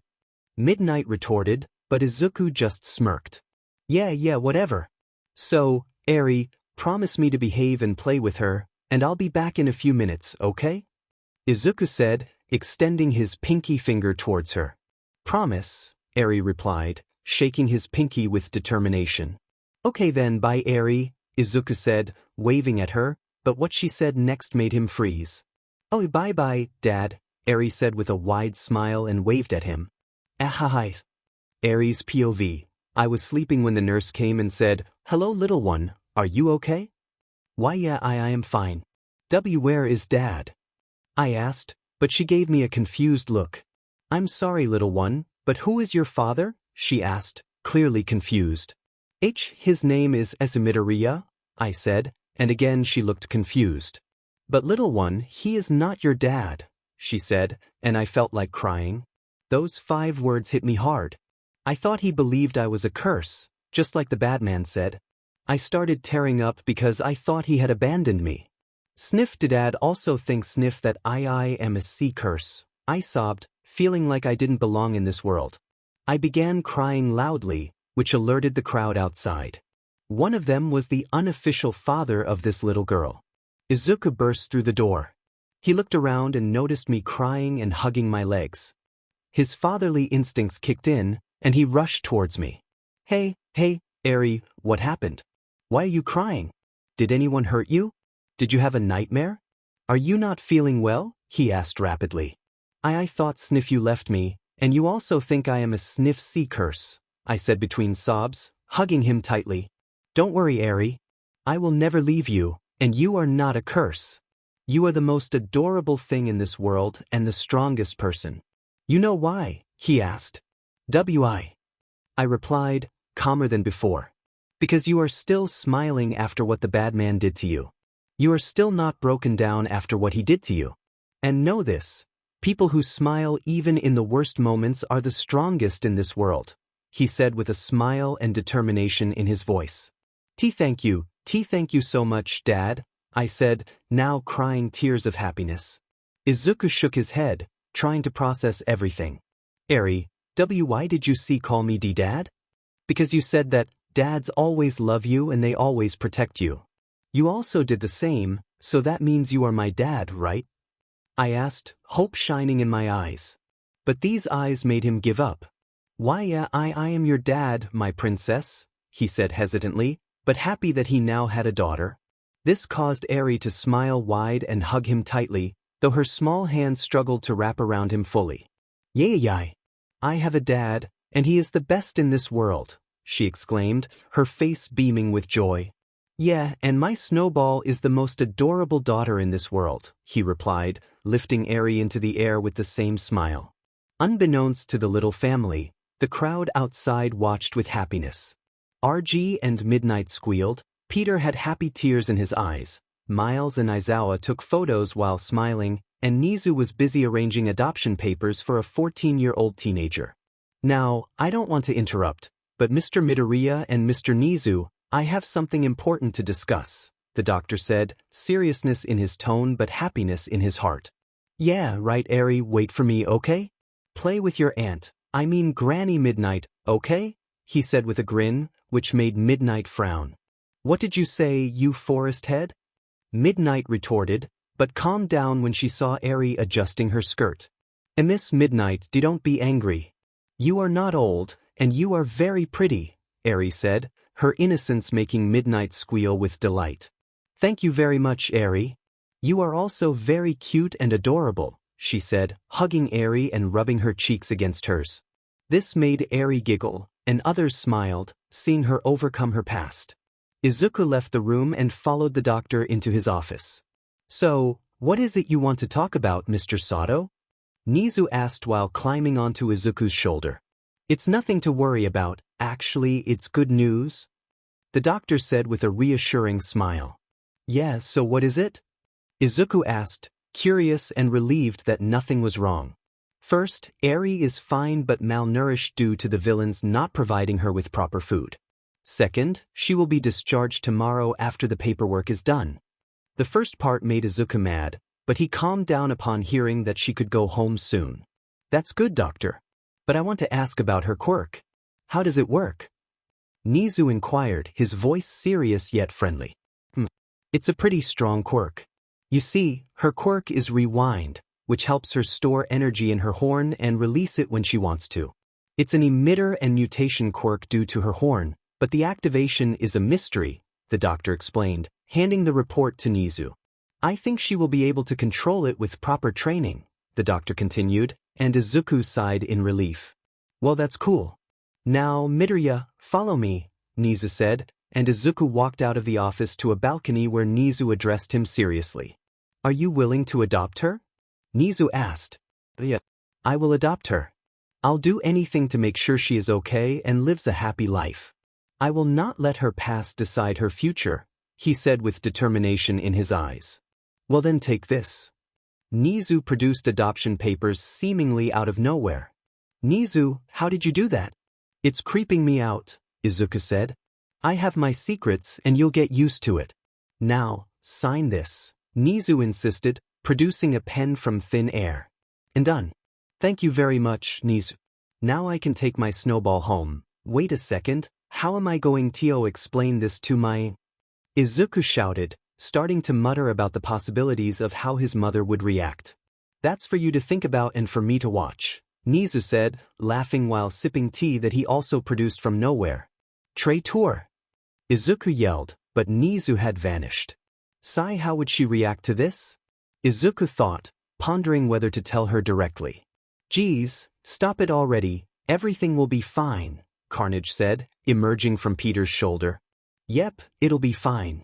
Just tell her you saved her from a villain. Simple as that, Peter added with a grin. And what if she thinks I kidnapped her, just like you thought? Izuku said, shivering at the thought of his potential punishment. How about you tell Eri to give her million-watt smile when she gets angry? Miles suggested. That could work. Anyway, when are we going to start the training? Midoriya asked. Around 3 p.m. at Gym Gamma. You need to improve your flexibility and reaction time just in case you don't get the spider sense, Miles explained. Okay, anything else? Do you know about pendulums? Yeah, it's an object suspended from a fixed point that can move back and forth. What about it? Midoriya asked, curious about how it related to spider powers. Well, when you web swing, you have to move like a pendulum. It seems easy to web swing, but the reality is different. Oh, I get it, Midoriya exclaimed. I have to move just like a pendulum, which means I have to calculate how much I shoot and the angle from where I launch. He continued to mutter about using his webs like a pendulum. Man, you humans talk so much, Peter remarked, a tick mark appearing on his forehead. What did you call me, extraterrestrial? Who are you calling an insect? You insect. Shut up, filthy human. You shut up, insect. They started bickering while Midoriya was still muttering about his web swinging and pendulum. Miles sighed and continued his way toward his lab. UA was enormous. He arrived at the lab, followed by Midoriya, who was still mumbling about the consequences of his training. Geez, stop with your mumbling. I know your mom will accept you being Aries' dad and about your training. Leave it to me, Miles said with a smirk, catching Midoriya off guard. He had never seen Miles smirk like that, which meant the training was going to be intense. Bring it on, Midoriya said, hesitant at first but eventually determined. Okay, first things first, acrobatics, Miles said while opening a slide on the screen that read, Welcome to Jumanji? Oh, wrong slide. He quickly changed it. Yeah, I was saying you have to be really good at acrobatics because half of the spider powers are related to agility and speed. The first thing you have to learn is, they continued their discussion about which tricks to use and how to improve. So, that's it. Now all we have to do is inject the serum into you, and you will be the new Spider-Man, or should I say Spider Deku, Miles said with a smirk that Midoriya returned. He knew that Midoriya wanted to show his bullies that Deku meant, you can do it, not useless. Yeah. But I was wondering about something, Midoriya asked curiously. Yeah, ask away. Well, who is this girl? Midoriya asked while showing a picture of a girl on Miles's phone. Where did you get my phone, and how did you unlock it? Miles asked, shocked that he had unlocked the face lock without asking. You know, I have my ways, Midoriya said with a grin similar to Nizu's. Yeah, I forgot you are Nizu's personal student, Miles said with a sigh. About your question earlier, she is my only friend before I met Gank and Pete. Gank is my other friend I told you about, remember? Yeah, that guy who made the FNSM app, right? Yeah, but before him, she was my only friend. Her name is Finn, Miles said with a smile. Oh, what happened to her? Is she mad at you or something? Midoriya asked, curious about Miles's old friend. Remember the Tinkerer? Oh, I get it. She is Finn Mason, sister of Rick Mason who created Nuform. After that, he died in an accident that was later declared a planned murder by Krieger. After that, you fought the Tinkerer, which means you fought your friend and he started mumbling again. At least let me finish, Izuku, Miles said in a tired tone. I am sorry for interrupting, please continue, Midoriya said, bowing slightly. Yeah, so you know what happened to her. She is still in prison, but I came up with a condition that Nizu should release her. She just needs to stay for a month more to be released, Miles said with a sad smile. That's sad. But hey, you get to meet her after a month, you should be happy about that, Midoriya encouraged. Yeah, right. Let's go, Miles said, which confused Midoriya. Where are we going? Midoriya asked. Miles was about to say something, but two loudspeakers interrupted. Of course to your home, both Carnage and Peter said in unison. Geez, stop being so loud, you two, Eri is getting scared, RG said while trying to reassure Eri and attempted to bonk both of their heads, but Carnage retracted into Peter's body just in time. Wow, Snowball, you look so adorable, Izuku said with a wide smile. Why you think so? Eri asked, tilting her head, which melted Carnage's heart. Yeah, you are the sweetest thing ever, even sweeter than my chocolates. I want to eat you. Carnage said with a smile, but Eri thought he really meant it. Pee-pee please, don't eat me, Eri said, tears in her eyes, which shattered Carnage's heart and made him panic for the first time. I don't mean it like that, little one. I am sorry, Carnage said, feeling guilty for upsetting the most adorable and pure person in the world. Yeah, Eri, Carnage is not bad at all. He seems scary, but he is really soft-hearted. Midoriya tried to calm Eri, and it worked a little. So you will never hurt me, alright? Eri asked with a hopeful. Yeah, Eri. In fact, whoever hurt you, I will punish them. He almost said kill, but Peter stopped him in time. Yeah, Eri, he looks tough, but he is soft to touch, and also he is my friend. This caught Eri's attention. If he is Papa's friend, that means he is good, which means he will never hurt me and will protect me just like Papa, she thought after intense consideration. If you are Papa's friend, that means you are good and will never hurt me, right? Eri asked curiously. Like I said, I will protect you, Carnage said with a smile. Thank you, Mr. Marriage. Eri said happily and tried to hug Carnage, but he was perched on Peter's shoulder, who was even taller than her Papa. Seeing her attempt, Carnage nudged Peter and signaled him to crouch. That's right, Cinnamon 2.0, I will always keep you happy, and we will eat chocolates together, Carnage said cheerfully, which made Peter smile. Many kids feared Carnage for his looks and personality, but not this little girl. Peter joined the hug, followed by Miles and Midoriya. By the way, Eri, his name is Carnage, not Marriage, Midoriya corrected her. Oops. Sorry, Mr. Carnage. Eri apologized with a bow, which was endearing. It's okay, little one. You can call me something simple if you can't say that, Carnage suggested. Eri started thinking with her hands folded and her chin resting on her palm. Suddenly, a light bulb seemed to go off in her head. I get it. I will call you Mr. Choki because you like chocolates, Eri said with a huge smile, which made Carnage smile back. That's fine, my little cinnamon roll. You can call me that, he replied, while Peter tried his best not to laugh. Hey, Snowball, let's go to your Papa's home. You can meet your grandma there, Miles said, which confused Eri. Papa, what is grandma? Eri asked innocently. A grandma means the mother of your parents, and grandpa means the father of your parents, Midoriya explained. But one thing made her more confused. Then what is mother? She asked innocently. A mother means someone who cares about both you and your father. She always makes sure that you aren't hurt and always makes you happy, Midoriya said with a smile, remembering his time spent with his mom. And you can call your mother Mom, Mommy, or Mama, depending on what you are comfortable with. I call my mother Mom, he continued, but noticed that Eri was still thinking. If we are going to meet Grandma, then where is Grandpa? She asked, curious about her grandpa. This question caught Midoriya off guard, and he felt a little sad because he knew nothing about his dad. Eri noticed the sad look on his face and thought she had done something wrong. I am sorry, Papa, if I said something wrong. No, Eri, you did nothing wrong. It's just that your grandpa works in a foreign country, so he can't visit us, Midoriya said with a fake smile. Oh, I'm sorry, Eri apologized again. It's okay, Snowball. You don't have to apologize, Midoriya reassured her and tried to change the subject. Well, Snowball, let's get going, he said with a happy smile. Yeah. Let's go and surprise Grandma, Eri said, raising her fist in determination. Midoriya chuckled at her enthusiasm and signaled Miles and Peter to follow him. They left UA and headed toward the train station. They arrived at the apartment complex where Midoriya lived and were about to go in when he hesitated. Gee guys, is it okay to meet my mom now? I mean, we can meet her later too, he said, shivering at the thought of what his mom would do. Don't worry, kid, everything will be fine, Miles assured him. Yeah, Papa, everything will be okay, Eri said with a determined smile. Okay, thank you very much, Snowball, Midoriya said while hugging her.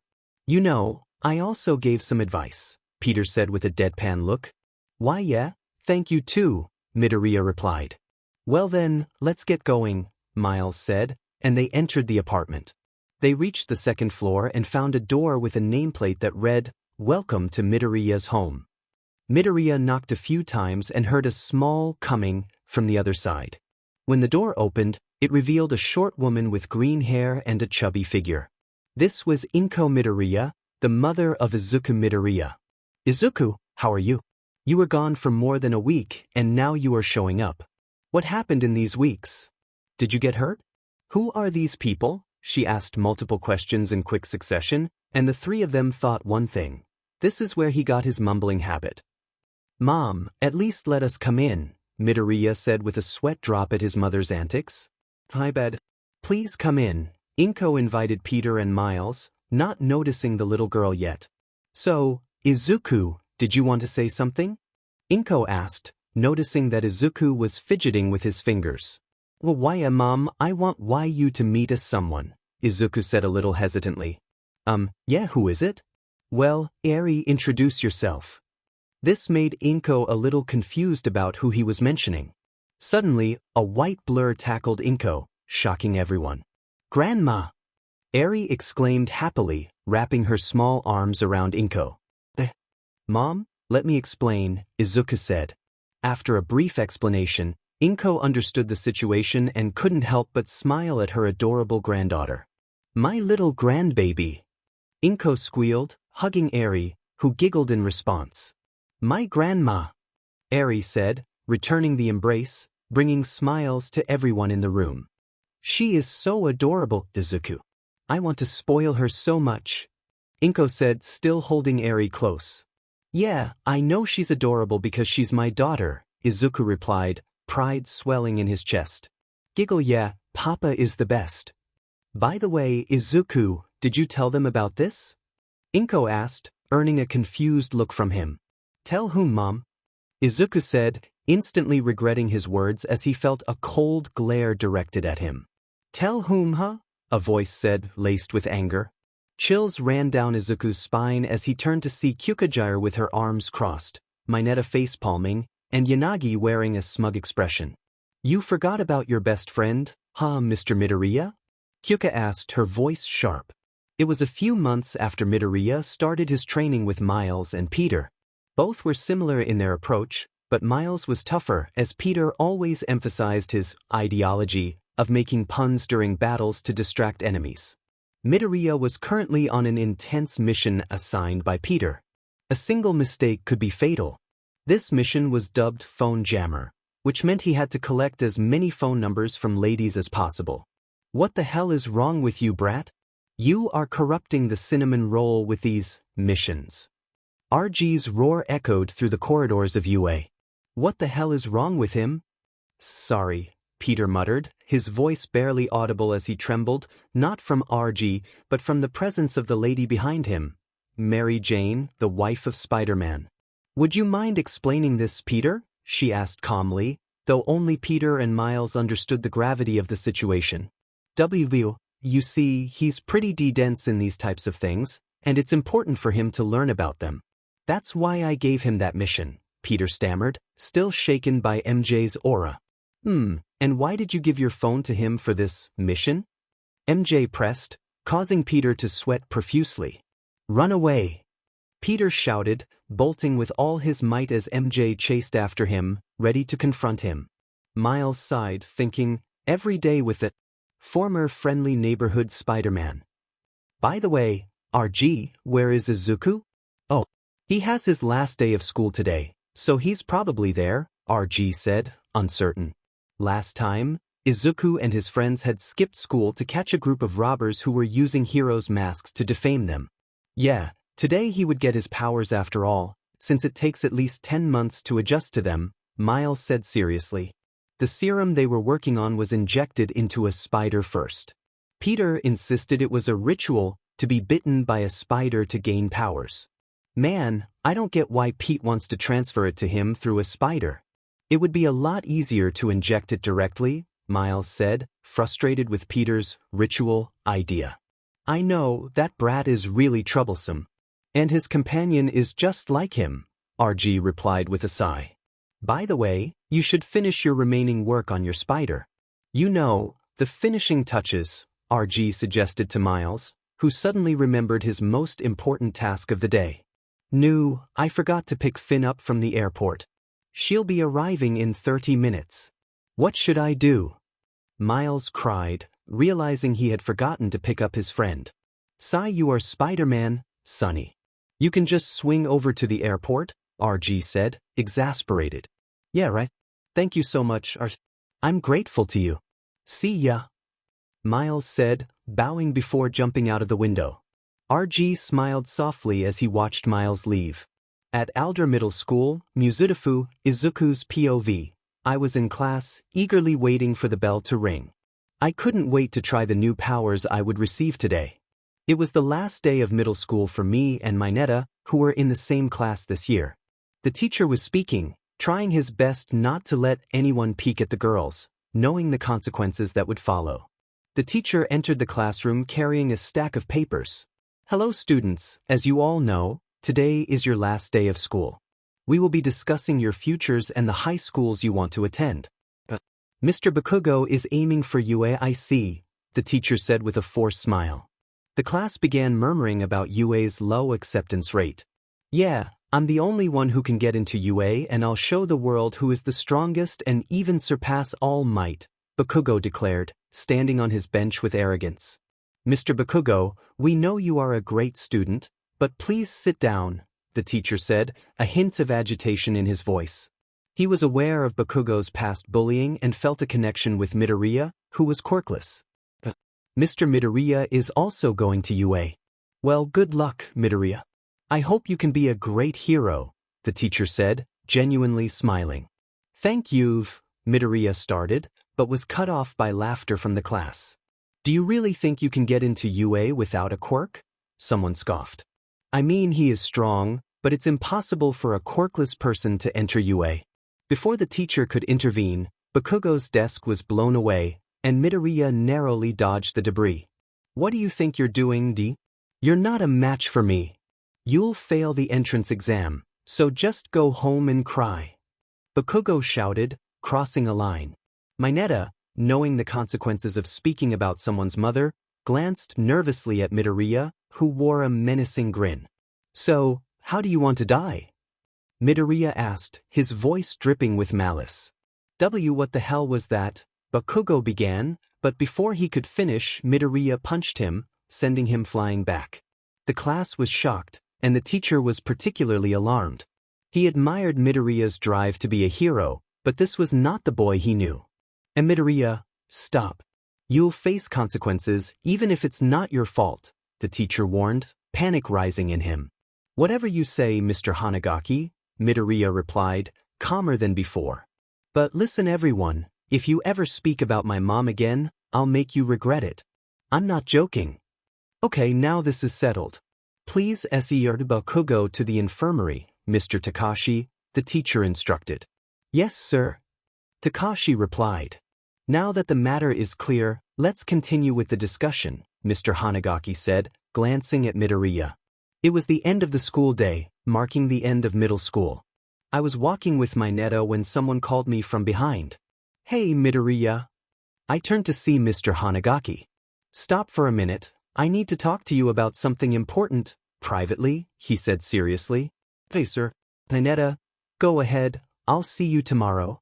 See you later, buddy, Mineta waved as he left. So, what is it, Mr. Hanagaki? I asked, curious.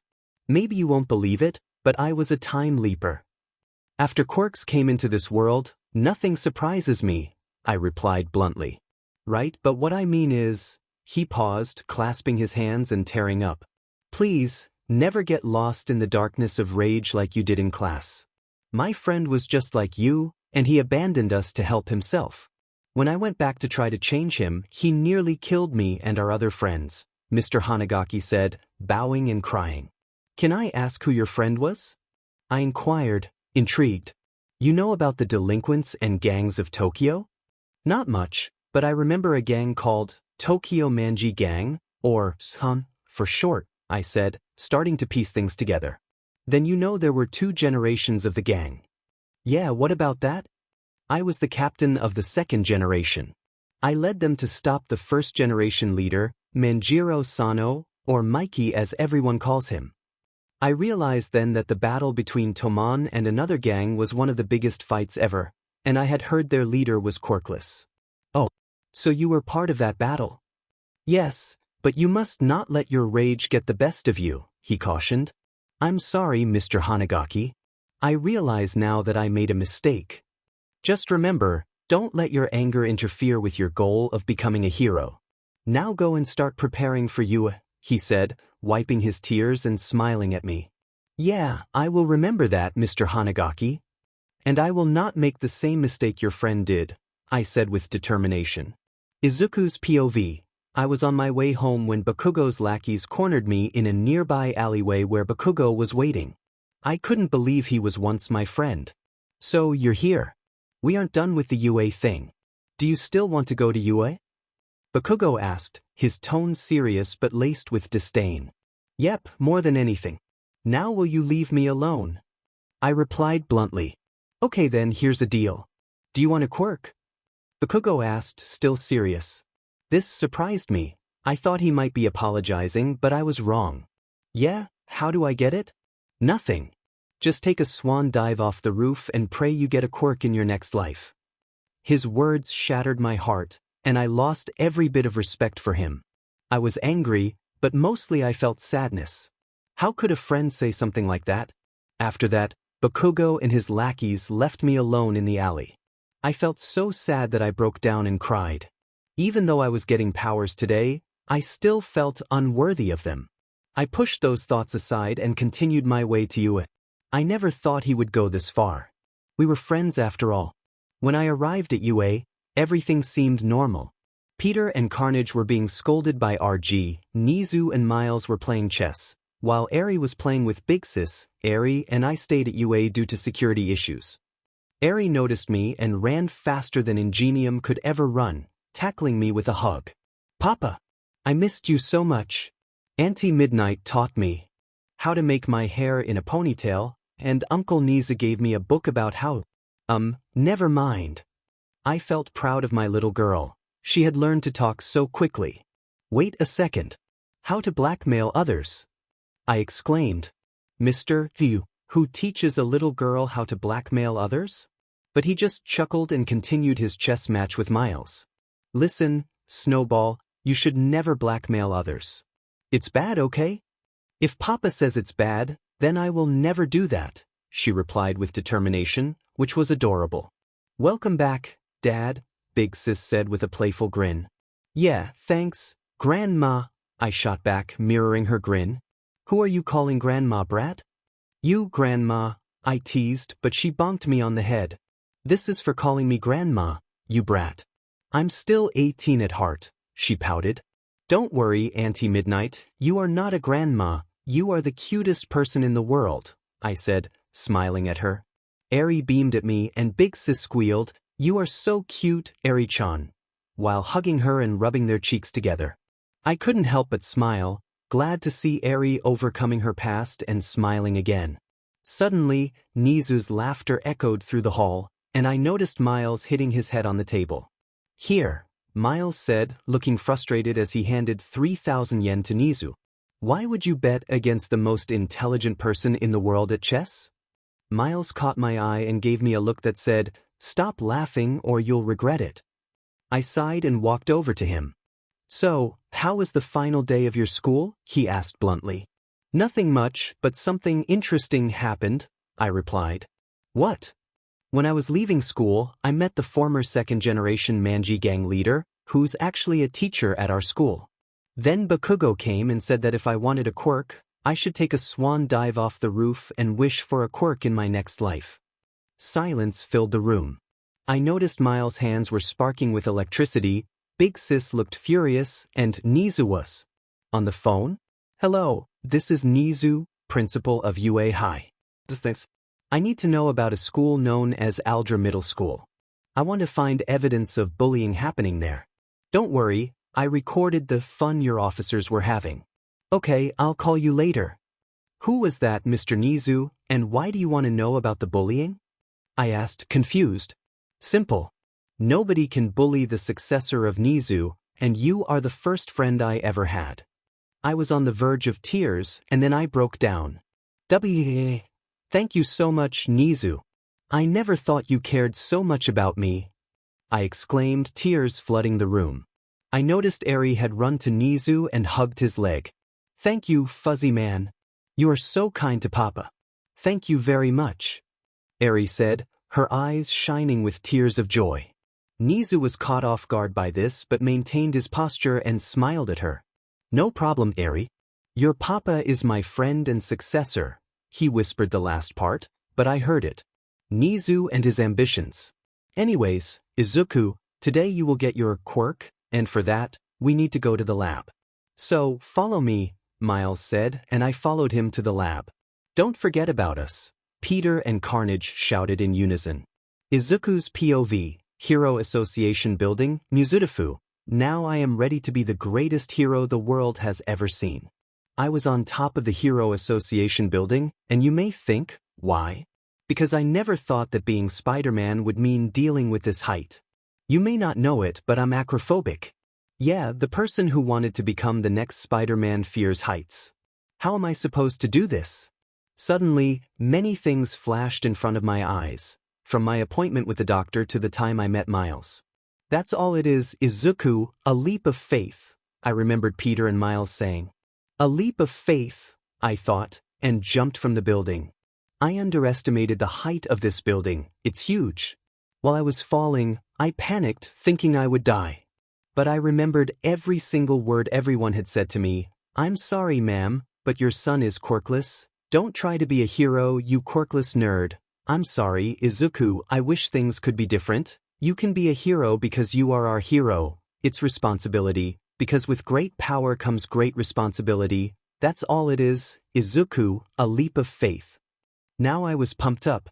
I opened my eyes and was a few meters away from the ground when I shot 2 webs from my hand, which stuck to nearby buildings. I started web swinging and realized why Peter and Miles love it so much. Whoa! I shouted in excitement, doing some cool moves while swinging. That's all it is, Izuku, a leap of faith. Narrator's POV. A new day at UA High, with Aizawa laying in his sleeping bag, Peter getting playfully teased by RG and MJ, and our group having fun with Miles and a girl with curly hair. This is Miles' best friend, Finn Mason, also known as the Tinkerer, who is now working with one of the best support gear companies on I-Island alongside David Shield. We see Midoriya tickling Eri while she giggles, and Miles records it with his camera. Hey Eri, look here, say cheese. Cheese, Eri said with a huge smile. Suddenly, the door flew off its hinges, and a man with a huge, bulky body entered. Midoriya, Miles, Peter, and Carnage put their guard up, just in case he was a villain. Meanwhile, Nizu was sipping his tea with a smile because he knew who was there. I am here, walking through your halls like a normal person, came a booming voice. Midoriya's fanboy senses started tingling at the sound. In walked a man in a yellow suit with a wide smile on his face, the symbol of peace, All Might. The All Might. Midoriya yelled in shock, surprise, and excitement. Yes, this is I, All Might in one piece, All Might said with a huge smile. Suddenly, he felt something grabbing his leg. When All Might looked down, he almost had a heart attack. You are Mr. All Might, right? Eri asked with sparkling eyes. Haha. Yes, young one. By the way, how did you know me? All Might asked her curiously. How could a 5-year-old know him? I know because Papa told me about you and showed me your videos. You are so cool, Eri said while doing some hand gestures. Papa? So this is the young girl Nizu was talking about.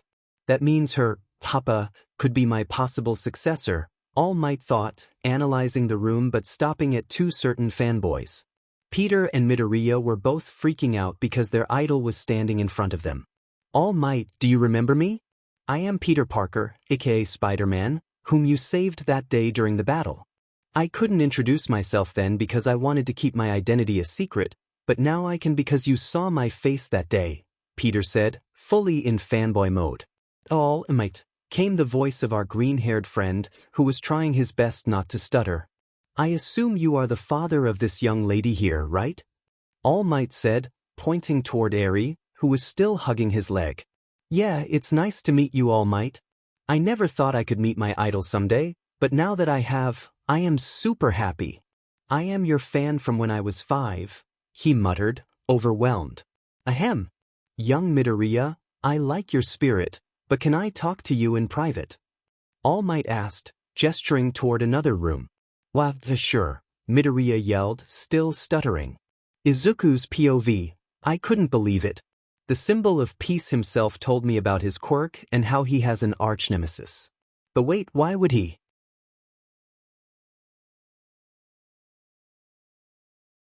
Tell me about his quirk? Don't tell me.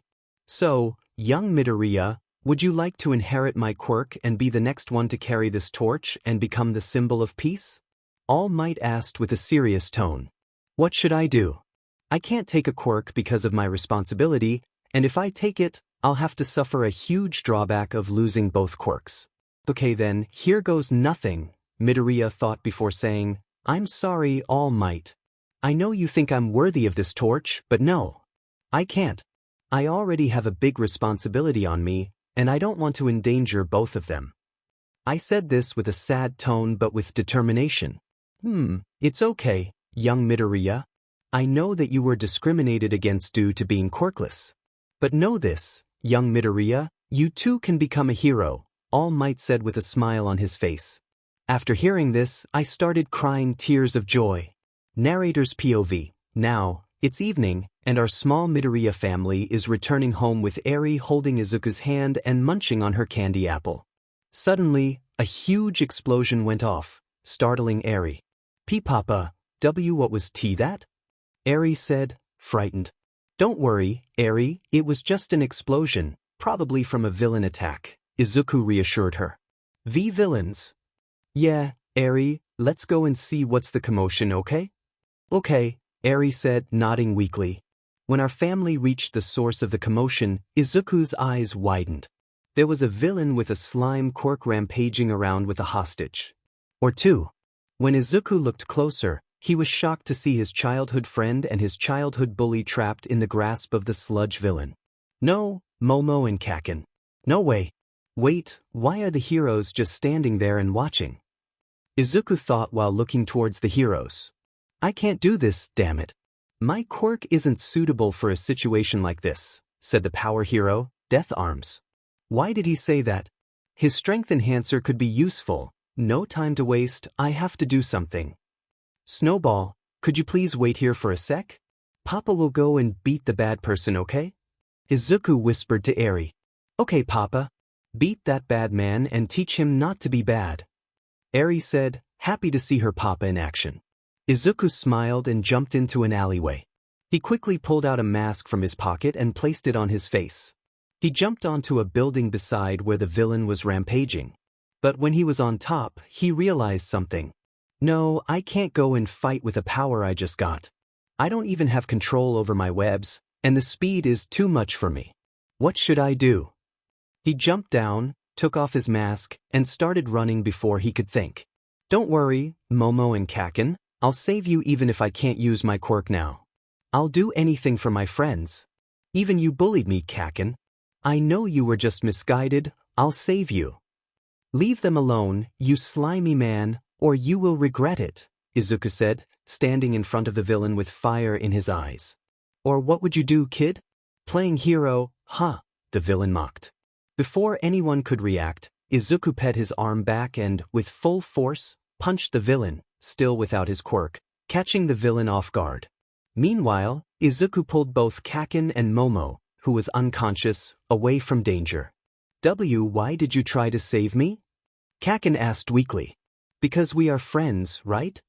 Yeah, we are friends, Kaken said with a smile before losing consciousness. Izuku smiled, happy to be friends again with his first friend, but this was not the time. The villain retreated from the last attack and glared at Izuku. You'll pay for this, you brat. Bring it on, Izuku said with a determined grin. The villain launched one of his slime tendrils toward Izuku, but he dodged it and was about to attack when he noticed his arms emitting green electricity. What is this? Why do I feel so strong all of a sudden? He wondered while scanning his right arm. There is an aspect of my quirk where I can produce bioelectricity. I remember Miles said that I could get one of his aspects. So this is it. Venom Blast. Narrator's POV. Friends are one of the most important parts of our lives. When the whole world is against you, that one true friend will always be by your side. Friendship never sees who you are. It always sees who you can become. But a friend can also be your greatest enemy. These were the thoughts of our protagonist. Izuku stood in front of the sludge villain, who glared at him while examining his arms. So this is it, he thought, then yelled, Venom Bielet. He launched himself at the sludge villain, who was now shocked by the power of his victim. A huge blast erupted, sending green electricity flying around, while MT Lady, in her giant form, guarded the citizens from the attack. When the dust cleared, Izuku stood there with his right sleeve ripped off, green electricity dancing around his body. What was that? I can't control this electricity, it's straining my muscles, and, before he could finish, everything around him started to blur. Just before he passed out, he saw a bulky man with a little girl by his side. In the UA infirmary, Izuku lay unconscious on a hospital bed after using a new aspect of his quirk for the first time, resulting in muscle strain and a crack in his right arm. Beside him were the most important people in his life: his mom, friends, and All Might, who stood outside with Miles and Peter. Peter was attempting to flirt with a nurse while Carnage was eating chocolates? I think he got the bioelectricity aspect of my quirk, but it's more powerful and it looks like he can't control it at full strength, just like me, Miles mumbled, and All Might nodded. They had shared their quirks with each other, thanks to Principal Nizu. You know, Miles, I think we should train him in his new powers so he can control them, All Might suggested. I know, but knowing him, he wouldn't give up until he collapses. String bioelectricity is based on experience rather than training. It needs energy to recharge, just like other forms of energy, Miles replied, but he was cut off by Peter. What the hell? I just asked you to drink a cup of coffee with me, and you do tea. Peter's voice trailed off as he saw MJ standing there with a baseball bat. Pete, are you in? Miles shouted as Peter ran for his life but still got a bonk on the head. Anyway, Miles continued, bioelectricity cannot be trained. It can either evolve on its own or remain the same. Mine evolved a bit by giving me camouflage. I see. So how do you think he will improve with that electricity? All Might asked, surprisingly intrigued. I have an idea. He can do vigilante work like us. Miles began, but then felt a dark aura behind him. He turned to see 3 fierce-looking girls staring at him. What did you say? Asked Momo, Jairu, and Inko, their voices dripping with intensity. Mrs. Midoriya and future Mrs. Midoriya's, I was just saying if he needs to improve, he should fight in the real world. But due to the principle, he can become a hero with us and work by my side, Miles explained, which calmed them down. What did you call us? Momo and Jairu asked in unison. Miles's expression shifted from fear to smugness. I said, future Mrs. Midoriya's, he said with a smirk. Both girls blushed while Inko imagined carrying 2 babies. More grandbabies, squealed Inko, making the future Midoriya's blush even more. They began to wonder how their child would look, turning as red as tomatoes. Anyways, what do you think, Mrs. Midoriya? Should Izuku work with me? Miles asked hopefully. Inko's expression shifted from happiness to concern. I know it was his dream to become a hero and protect others, just like Hisashi. But I can't lose him like I lost Hisashi. So tell me, Miles, will you protect him and make sure he stays alive? Inko asked seriously. Yes, Mrs. Midoriya, I'll do everything I can to protect someone like Izuku. He is the kindest person I've ever met, and I'll do anything to ensure he stays safe, even if it means putting my life on the line, Miles replied with determination. Peter felt proud, but that pride was short-lived due to another bonk from MJ. Please, just make sure he is fine, Inko said, wiping away her tears. Yes, Mrs. Midoriya, Miles said with a reassuring smile. Momo and Jairu still felt uneasy about the idea of Izuku becoming a hero so early. A little later, Izuku began to wake up. When he tried to sit up, he felt weight on his body. Looking down, he saw his friends sleeping beside him, with his little girl clinging to him like a koala.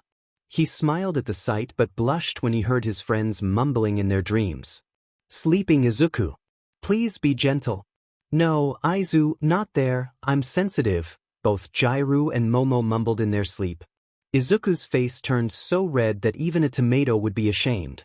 But he tried to compose his posture and wake them up. Hey Snowball, wake up, you also wake up, he said while shaking them slightly. When they woke up, they hugged him tightly while Eri tried to do the same with her little hands. Papa! You were so amazing when you were fighting that meanie who caught Mr. Kakin and Mrs. Momo. You were like swoosh, boom, him, it was awesome. Eri said while waving her hands. Izuku chuckled a little and said, yeah, but it was to save my friends. Listen, Eri, promise me that you'll never use your powers to just fight bad people but to help others, okay? Izuku said while sticking his pinky finger out. Okay, Papa, I promise, Eri replied with the same determination as her papa. There was a knock on the door and Izuku said, come in. Miles and Peter entered, with Miles smiling and Peter looking a bit uneasy. Hey Miles, Peter, how are you? They both gave him a look that said they should be asking that. We are okay, what about you? Miles asked with a worried tone. It's nothing, but I have to say something. I know, you got the same bioelectricity aspect of my power, Miles said hesitantly while glancing at Momo and Jairu. Oh, Momo, Kyuka, would you two go outside, please? I want to talk to Miles privately, Izuku pleaded. Okay, Zuku, they both replied with a smile. Izuku flashed his million-watt smile as they left the room, their blush going unnoticed by him but not by Peter and Carnage, who smirked at each other. So, I have to say that your bioelectricity is more powerful than mine. But to use it fluently, you have to practice frequently, and for that, you have to do hero work and fight crime in the real world. Also, here's the hero license, Nizu said, appearing out of nowhere and handing a license to Izuku. But Mr. Nizu, no comments, Nizu interrupted and vanished again. How did he do that? The four of them thought in unison. Anyways, so are you ready, partner? Miles asked with a smirk. Izuku replied with a smirk of his own, I'm ready. Our new friendly neighborhood Spider-Men are ready to save the city. What's coming next? Find out in the next chapter of Leap of Faith. Until then, goodbye. Be safe and let others be safe. Peace out.